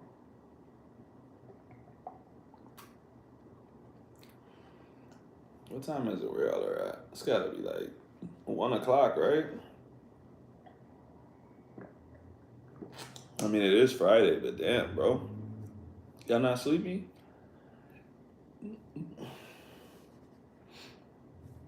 Where did Axa go? I don't know exactly where she went. She went with her best friend and her best friend's cousin. I just didn't feel like going, so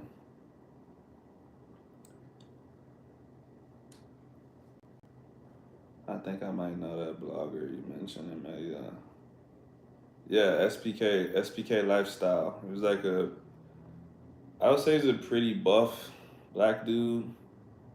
When he was in Media, he had like twisties. I think he got his hair braided while he was there too. Matter of fact, he did. He got his hair braided. It's crazy because the girl that he got to braid his hair, I follow her on Instagram. It's the weirdest thing ever. Her name's like Kenny DePaula or something like that. But she's a Dominican living in Mexico. And I followed her because in my head I was like, I'm growing my hair out right now. I'm probably gonna go to Mexico and get my hair braided by her. And I followed her, and I still follow her. She just posts like gem stuff. SPK, like P as in parrot. But that channel's gone, bro. Or at least he doesn't post on it anymore. I don't know. I don't know what happened to him, bro. Honestly. I would say I don't understand it, but I kind of did that with my last channel. So I kind of get it. But the only reason I don't get it for those dudes is because they have enough subscribers and views to get paid. So I don't know why you would want to cut a stream of income off for no reason. Maybe he's not traveling anymore. Maybe he had to go back home. Maybe he's dealing with something. I don't know. Let me click. Let me see. I think I remember last time we talked about this. I searched and like he had nothing new pop up. I just remember him moving to Africa. SPK lifestyle. Yeah, his actual channel is like gone. Maybe he got banned, bro. Maybe YouTube kicked him off or something. But even still, like, he hasn't been a part of any videos for 2 years from what I can see.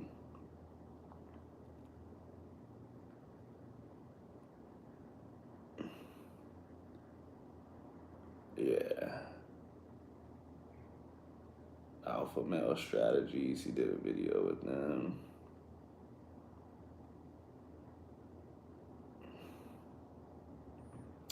Yeah, I don't know, man. It's a little weird. I wonder if he got like a. Maybe he's not on actually YouTube anymore. Maybe he does a different platform or something. But I don't see why he would have deleted his YouTube account. Like you still could get views on old videos and stuff. You know, there's a chance that maybe it's not SBK Lifestyle anymore. Let me type in JSBK.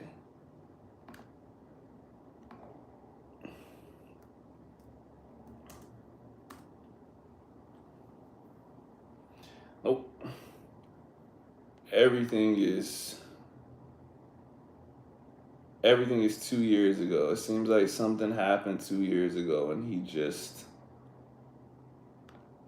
doesn't make videos anymore. Let me click this video that he was a part of and see if they like list anything for him.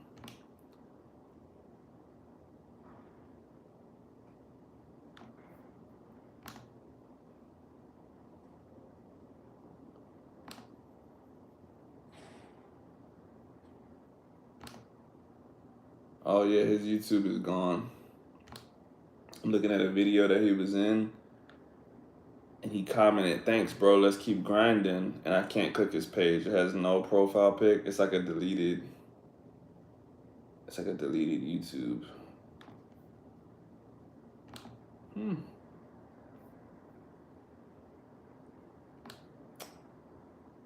I also, I also wonder, like, damn, I really can't click this shit. I wonder has anyone made a video like what happened to SBK Lifestyle? Yeah, I'm still on here. Axel Molina. We're going for a record 4 hours. How many minutes is 4 hours? Oh, hell nah. That would be 40 more minutes. That's crazy.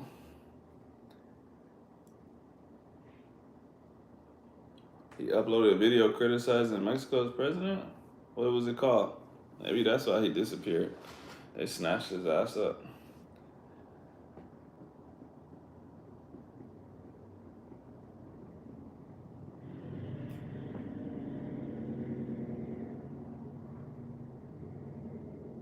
Who used to pronounce the double L the way you do? SPK? He don't speak Spanish, bro. Not good Spanish, anyway.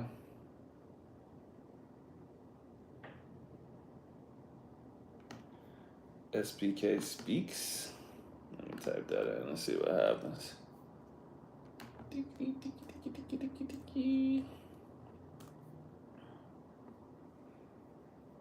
Oh shit, he does have a channel. I would have never found that shit. Let's see, when was the last video? Oh, so he still makes. I see what he's going for. I don't like the direction of this channel. He does like controversial topic videos, but he's not getting. He's still not getting the views that he used to get actually doing like travel content. I don't know why he's doing this shit. Maybe he doesn't travel anymore. SBK Speaks is his new one.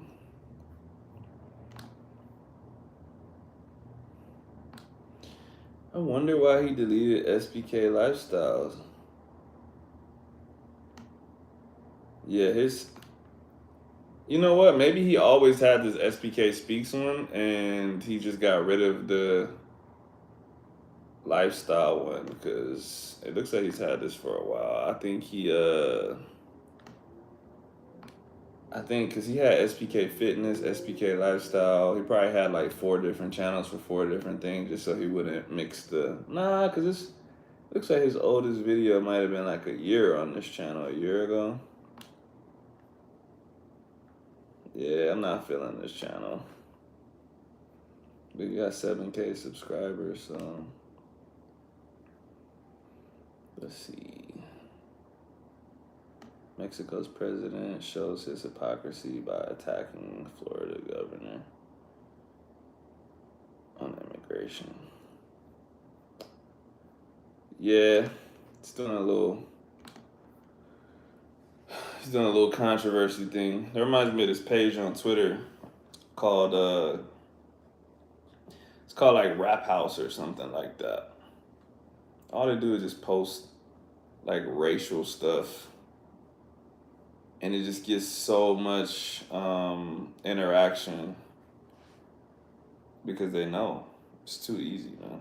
And then today the channel was like, "Thanks, guys. My ad revenue got me $60,000 in the last 2 months. I just bought a Lamborghini." I'm like, what the?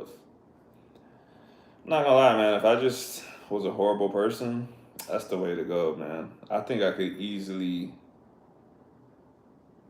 You mean Chapo Trap House? Nah, like Rap House TV. Like they post hip hop content, but it's a dude in India, like literally living in India. It's not a black person, but all he does is post black people in the ins and outs of their lives, and he'll put like loaded questions just to like piss racist white people off. Like it'll be like some black dude smacking the shit out of a Uber driver and be like, "Do you think it was fair that he smacked him?"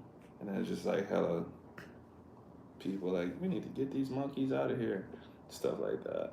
But like it gets hella interaction because it's hella pissed off people, and then you got the opposite of that. You got a bunch of people coming in like, "Yo, you're so fucking racist," and so they're just arguing, just getting this dude millions of views.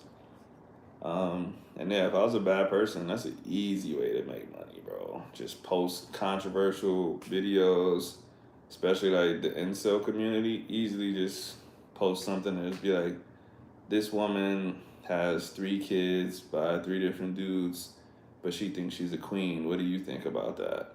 You're gonna have 100 dudes in there like, "Huh, this is what she gets. She's gonna die alone, blah blah blah." So that's not my style though.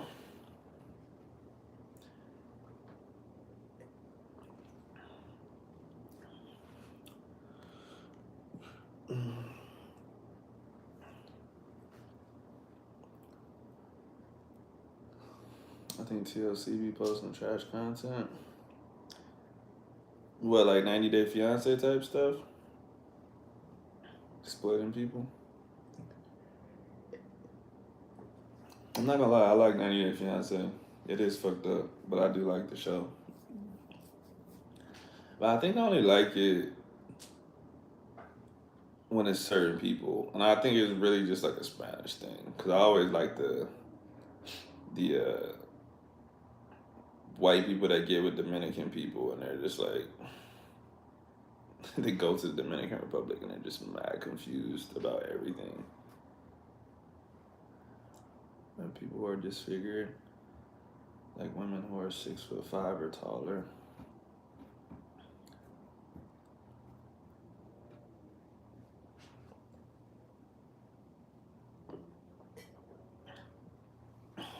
Yeah, man. Exploitation is kind of the name of the game, man. Everyone just cares about themselves. They care about making money. One time, I saw like a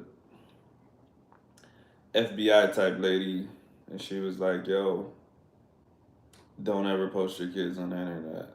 There's hella sexual predators that are jerking off to your kids, that are trying to locate them, trying to blah blah." And bro, people were like getting pissed. They were like, "I can post my kid if I want to. My kid, blah blah blah. People love watching my kid. We get 60,000 views every day." And I'm like, that's your argument against guarding them against sexual predators, that they get you views, bro? That's kind of insane. If you want to post your kid, that's not you. But the argument that they get you views versus some sexual predators watching your kid, like that's kind of weird to me. I think you should definitely keep your kids off of the internet as much as possible. Honestly, I think making your kids have an internet personality is like borderline. I'm not gonna say abuse. It's not.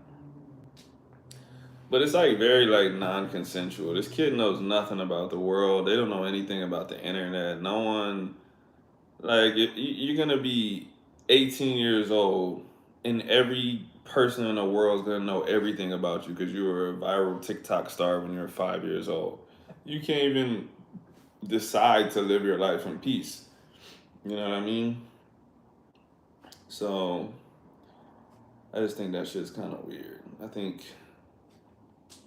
they should get to an age where they can decide like I want to try to be a content creator or something, and not just be like some cute kid that turns into TikTok star, that turns into child actor, that turns into whatever, because they never really get to choose that. Oh, bro, that shit's all scripted. Like,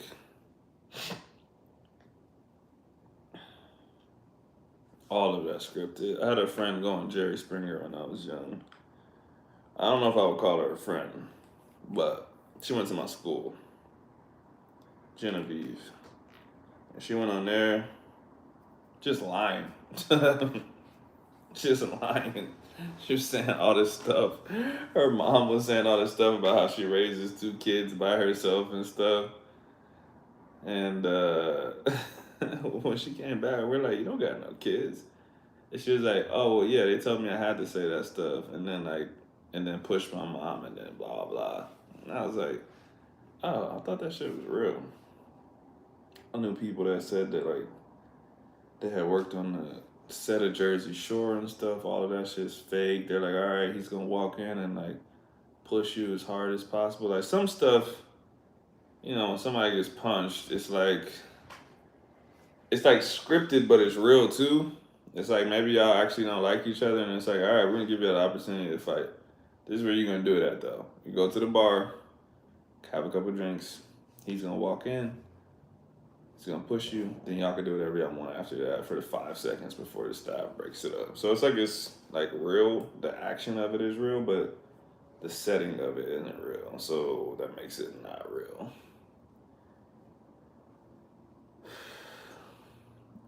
I used to be into Married at First Sight. I Is that the one where they're in the pods? If that's the one when they're in the pods, I used to watch that. Is that Married at First Sight? No. What's the one where they're in the pods? No, that's Love Is Blind. Married at First Sight is when they just get married and then they have to like uh decide if they want to stay married, right? Because that one wasn't as good to me. I think like the first season I watched it, I thought it was good. But I think that's all reality shows. Love Is Blind, all of that shit, bro. Like the first season is good. It's good because it's more realistic, and then it gets faker.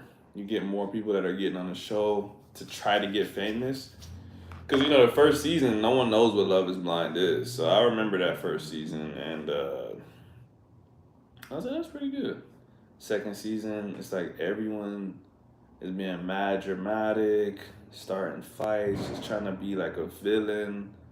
And I'm like, this isn't real, bro. It's not real.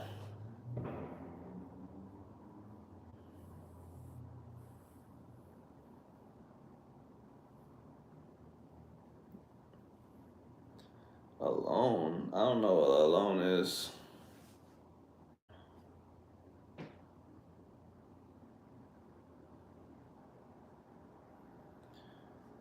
Who did I like on 90 Day? Um, it's a Dominican dude and a black chick, man. I can't remember his name though. Ah, damn it. Let me look it up. I want to say his name was like. No, it wasn't Pablo. 90 Day Fiance.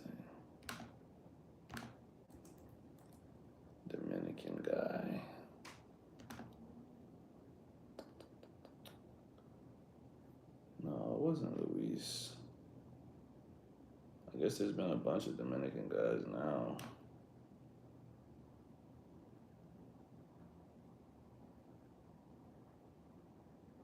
Hmm.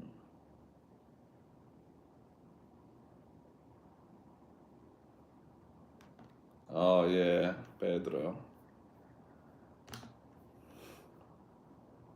Yeah. Chantal and Pedro. Yeah, for sure. Yeah, she was. But you know what? I remember. Actually, me and Axa have watched this scene a couple times. Cause at the time, so this is a good. This is. I like going back and watching stuff that I watched when I was like really learning Spanish because I thought she had really good Spanish when I watched that shit. I went back, I'm like, damn, her Spanish is horrible. But she could speak better than me at the time, so I was like, dang, I need to do whatever the fuck she did. I think she went to like university or something and then she just had practice. But she was arguing with the sister, right? The argument was kind of heated. The argument was kind of heated. And, the sister's going off, and she's basically done. And she's like, "Y punto." Like, that's it. I don't want to talk about it no more. And Chantel thought that meant like puto or puta, right? And she was like, "Oh no, you will not call me a bitch." And she just started going off. And like me and Axel really think that his sister understood that Chantel misunderstood because she was just smiling and she just was like, you know what, actually, I'm just gonna let her think I called her a bitch because I'd rather be done with this and I'd rather see her freak out. And so she just started like cussing up a storm and walked away and said she wasn't dealing with them anymore. But yeah, that shit was hilarious because I was like, that was actually a huge misunderstanding.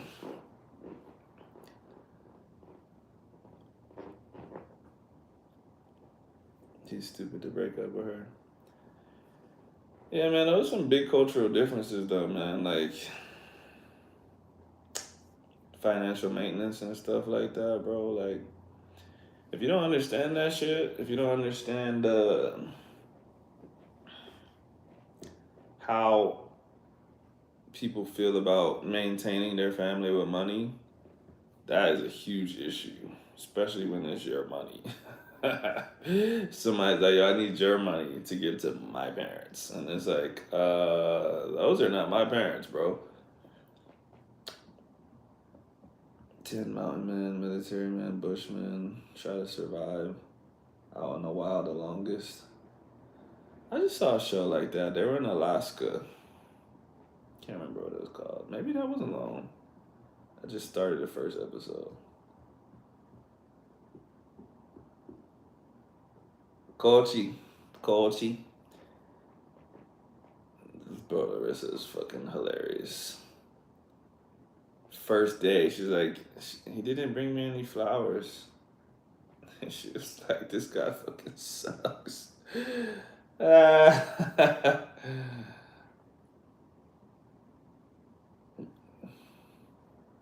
Cole is like the typical dude I think of when I think of 90 Day Fiance. Like, you really think this bad B from Brazil loves you for your personality? That's fucking hilarious.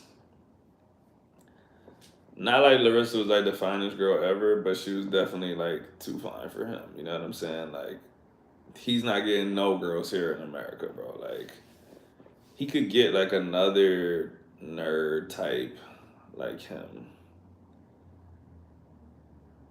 and not Paul Powell. Tim and Jennifer from Colombia. I don't know who that is. I'm pretty sure Tim likes guys. I need to watch that now.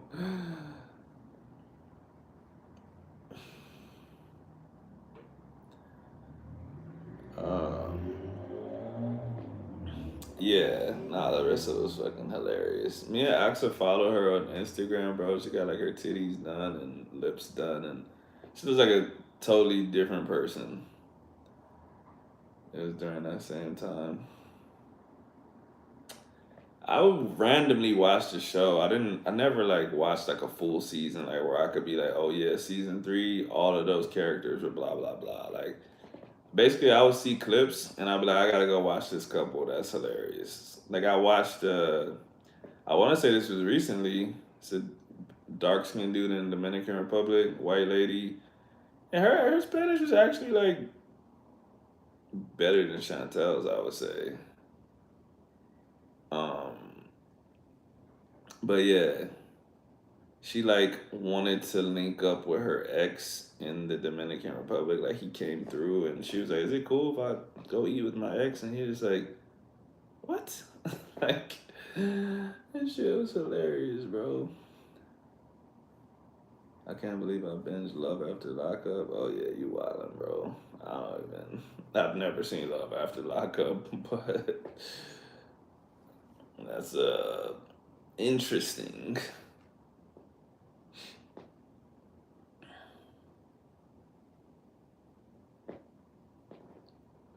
Love After Lockup.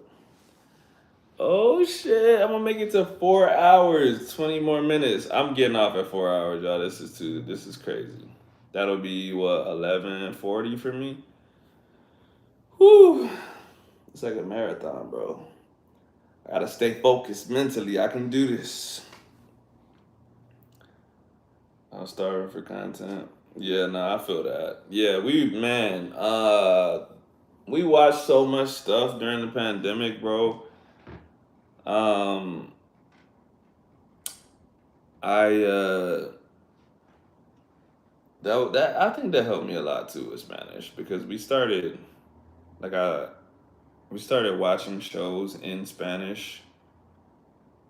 At first, we started with English subtitles, which I think was it's not good. But eventually, we moved to Spanish subtitles. But like, there was a real good show we watched, La Nina. Bro, that shit was like 100 some episodes. I would have never finished that shit. I would have never started watching shows like that if it wasn't for the quarantine. Like because the idea of watching something with 100 episodes just puts me off. But I was like, yo, we can literally watch like 8 episodes a day. We're good. Like it'll take a couple of weeks, but we'll finish it. So that was uh that was the start of that. But these days, if I see too many episodes on the list, bro, I'm not watching it. I'm like between YouTube and work and sports and all this other stuff, bro. Like I'm maybe watching one episode or something a day, and that shit's gonna take like months on months. What's your embarrassing show you watched that you don't want others to know? Um, I'm not like an easily embarrassed guy, bro. Like if I like something, I'll just say I like it. Let me see.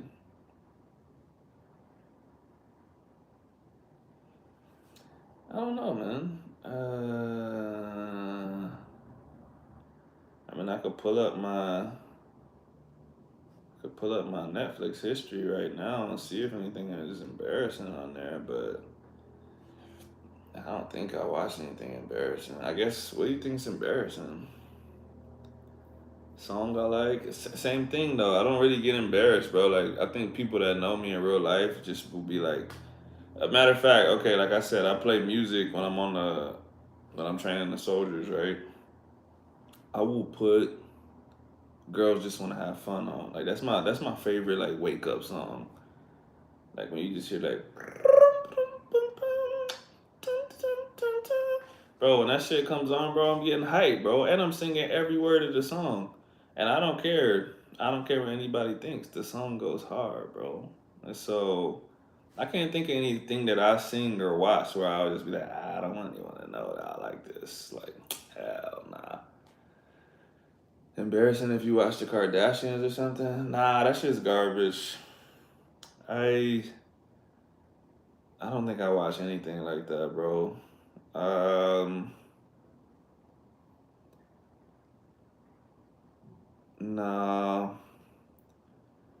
I can't watch stuff like that, bro. It just like does nothing for me. There needs to be like something going on. Those they just sit around like talking about like literally just gossiping all day. I've watched like the Real Housewives of Miami and shit like that, but I watched the same, like it was the same kind of concept in Mexico. I started watching that. All of that shit, I ended up turning it off. Um, Cause it's just like literally just empty, bro. It's like nothing.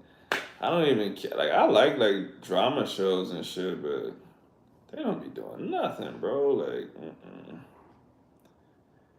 But besides that, like I watch. I guess if you want to say like embarrassing in that way, I watch like little kids stuff, bro. Like I be watching Magic School Bus still and shit. I'm like a little kid,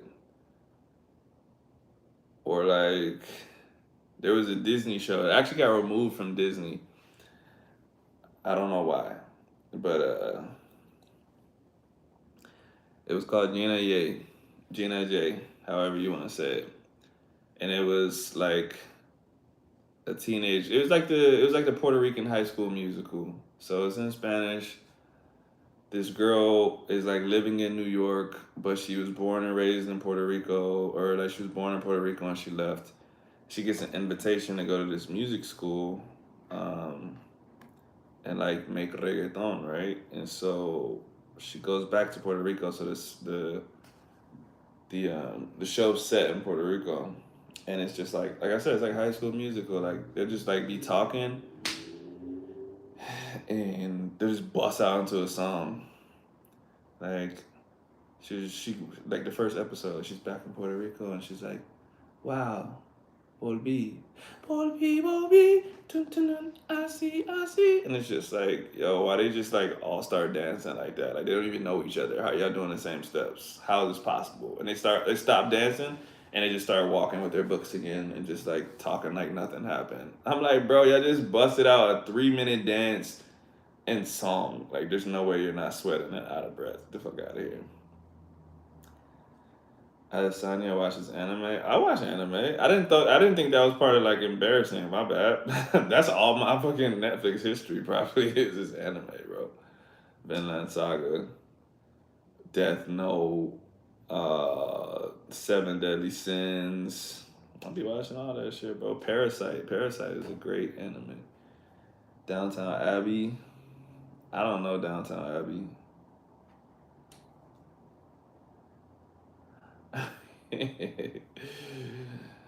uh, I don't know nothing about Downtown Abbey. I don't even know what it's about.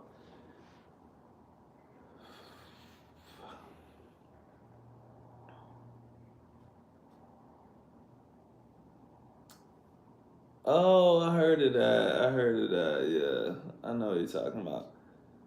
So the lady that I used to do like quote unquote classes with from Puerto Rico, she would tell me she watched Downtown Abbey.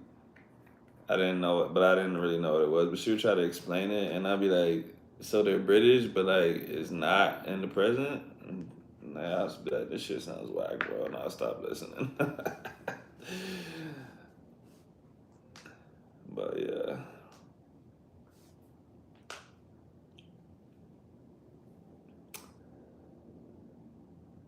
Yeah, besides, I don't know. Besides that, like I said, I don't really think I listen. I don't think I watch embarrassing stuff.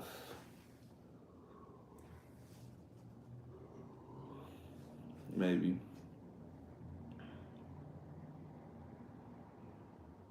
I'm super into period pieces. I'm not gonna lie, bro. I don't know what that means. Girls just want to have fun. You bump it in your car too, all the time. Literally all the time. If you didn't know, "Girls Just Want to Have Fun" was originally written by a guy actually, and Cyndi Lauper took it and well, I can't even say remixed it. She just covered it, and now it's her song. She turned it into a feminist song, bro. The song is like a dude literally talking shit about girls. He's like, "I'm trying to get married, but girls just want to have fun." And he's like literally telling his mom and dad. Like, if you think about the lyrics, it's from a guy's perspective. Like, his mom and dad are asking, like, "When are you gonna get married?" And he's just like, "Girls just want to have fun, man. They're not fucking serious."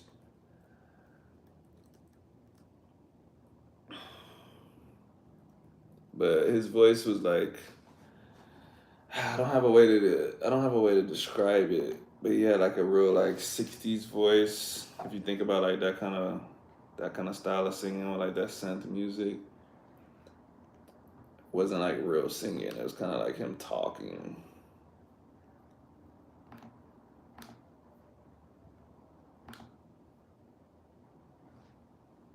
Shows depicting a certain time period. Oh, okay.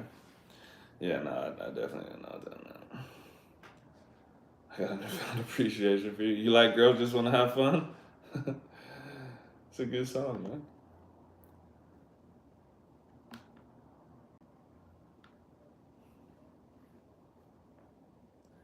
Robert Hazard was the dude that originally made it. So sometimes, man, sometimes you make a song and somebody takes that shit, bro, and they make it their song, and there's nothing you could do about it because the song becomes too famous, and everyone's like, "Yeah, that's Cyndi Lauper's song." No one knows who Richard had. Robert, what is his name? I fucking forgot that fast. That's the point. Robert Hazard.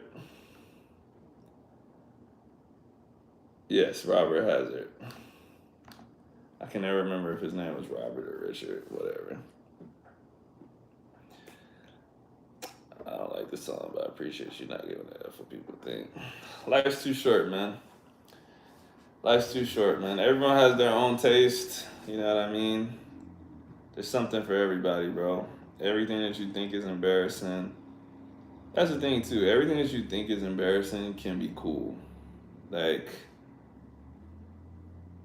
I'm not gonna say anime itself is cool now, but a lot more people watch anime and are open about it than they were like when we were kids, right? Like you said, Asanya will like put anime on his whatever on anything.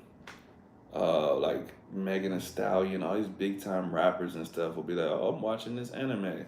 Like, bro, you'd have got cooked for that shit in the '90s. If you said you were watching anime and like you said that proudly, like people would have shit on you. Like, what a fucking loser. Like, but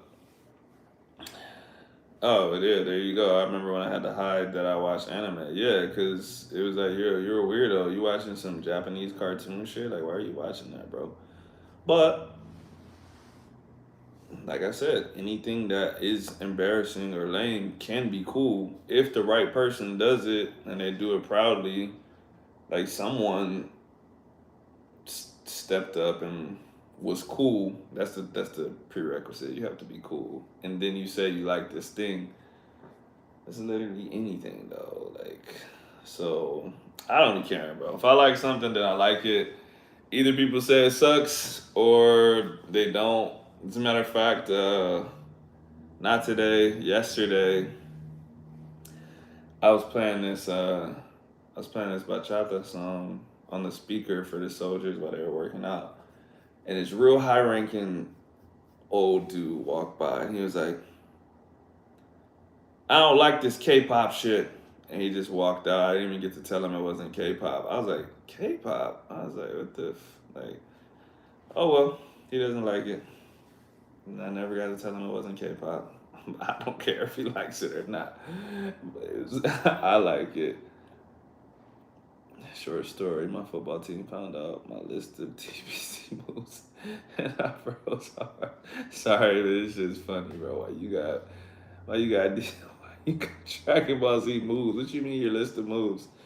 The captain of the team was like, oh, it was a game. Oh, okay. That moves for a fighting game? I was like, yeah. And he walked away. See, going along with what I'm saying, I was an athlete, so I was popular. I was cool, and we used to play. Like I played those Dragon Ball Z games, bro. It wasn't like I like went around saying that I played them, but I also was like not afraid. Like if someone found out, I'd be like, "You never played this shit? It should go hard, bro." And people would be like, "For real? You play Dragon Ball Z?" I'm like, "I play this game. Shit's dope, bro." Um, Oh, it wasn't for a game. It was just for you. See, that's different. All right. See, that's what I thought you were saying. uh, oh, you just liked knowing all the moves and power levels. All right. So there is levels, cause like, so you'll get people that say like, "Oh man, when I was a kid, anime wasn't cool, and now it's cool," or "When I was a kid, you got bullied for liking anime." And I'd be like, "That's true to an extent."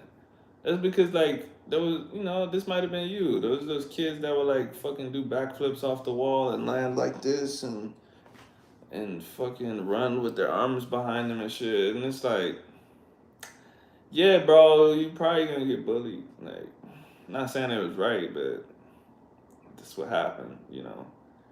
But like I said, I used to watch that shit. You know what? A lot of shows now.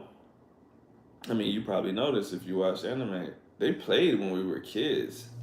They played on the TV. And I didn't even consider them anime because it was like Adult Swim. You know what I mean? Like Bleach, uh, JoJo's. Like I couldn't even believe when kids were on like Twitter and shit, and they were saying like, "I'm watching JoJo's Bizarre Adventure," and I'm like, "Damn, that show's still going on." But then I found out they're just watching the shit that I watched when I was a kid, bro. Like, because that shit was on TV. I mean, there's new, obviously there's new JoJo's now, but like the stuff, like when I first started seeing kids on the internet saying they were watching it, they were talking about some goofy show named JoJo's, and I'm like, I wonder is that related to JoJo's Bizarre Adventure? Then I started seeing people say it more, and I'm like, yo, these motherfuckers are literally watching some shit that I watched, I don't know, in the early 2000s or late 90s or something. So it was like people were watching anime. We weren't into it like that. Like I couldn't have, like back then I couldn't have been like, oh yeah, like whatever. I couldn't have told you. I probably couldn't even told you nothing about the stands or nothing like that. I'll just be like, oh yeah, I be watching this shit before I go to sleep every night. And shit's kind of entertaining. Same thing with Dragon Ball Z. I still don't know all like the.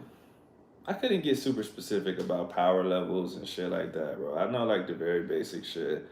I could tell you the general story. I could tell you like some random shit when Goku's heart fucking was failing, like he was 56 years old or some shit. But um, yeah, I wasn't like into it like that. Me and my friends make websites. Yeah, see that's what I'm saying. You was going hard, bro. How close to 4 hours? I'm getting tired. We got 2.5 minutes, bro. 2.5 minutes. Damn, I'm glad you said that. I need to turn this shit off, bro. It's 11:36, bro. I need to turn the AC back on. I'm gonna have to take another shower, bro. I've been sweating sitting here.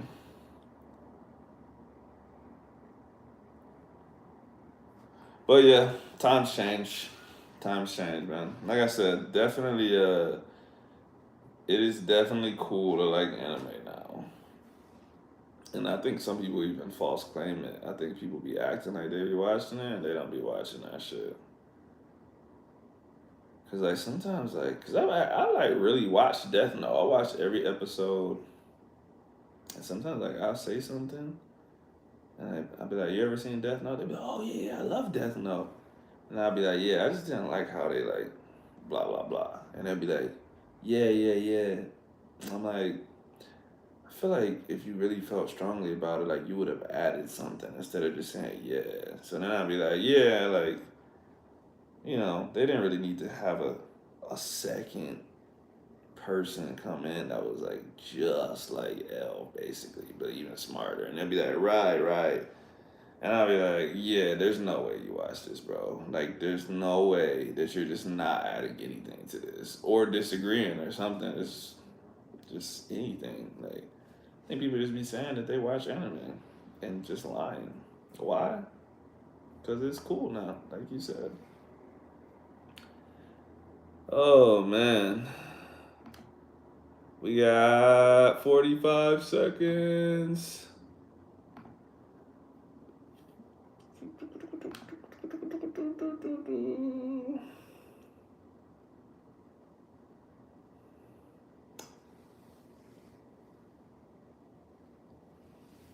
The fakers. You did 4 hours of talking. I mean, it wasn't all talking the whole 4 hours, and plus I got y'all to inspire the convo. It's probably not as hard as you think. Now, if I had to just talk for 4 hours with y'all not saying anything, that would be a lot harder. So, but I guess that was still a lot of talking. Okay, that is 240 minutes, y'all. I'm going to bed. So, when's the next time I'll be on here? I don't know. Maybe Sunday, maybe Monday. I don't know. I'll probably let y'all know somehow. But y'all have a good night. See y'all next time. Peace. Ugh.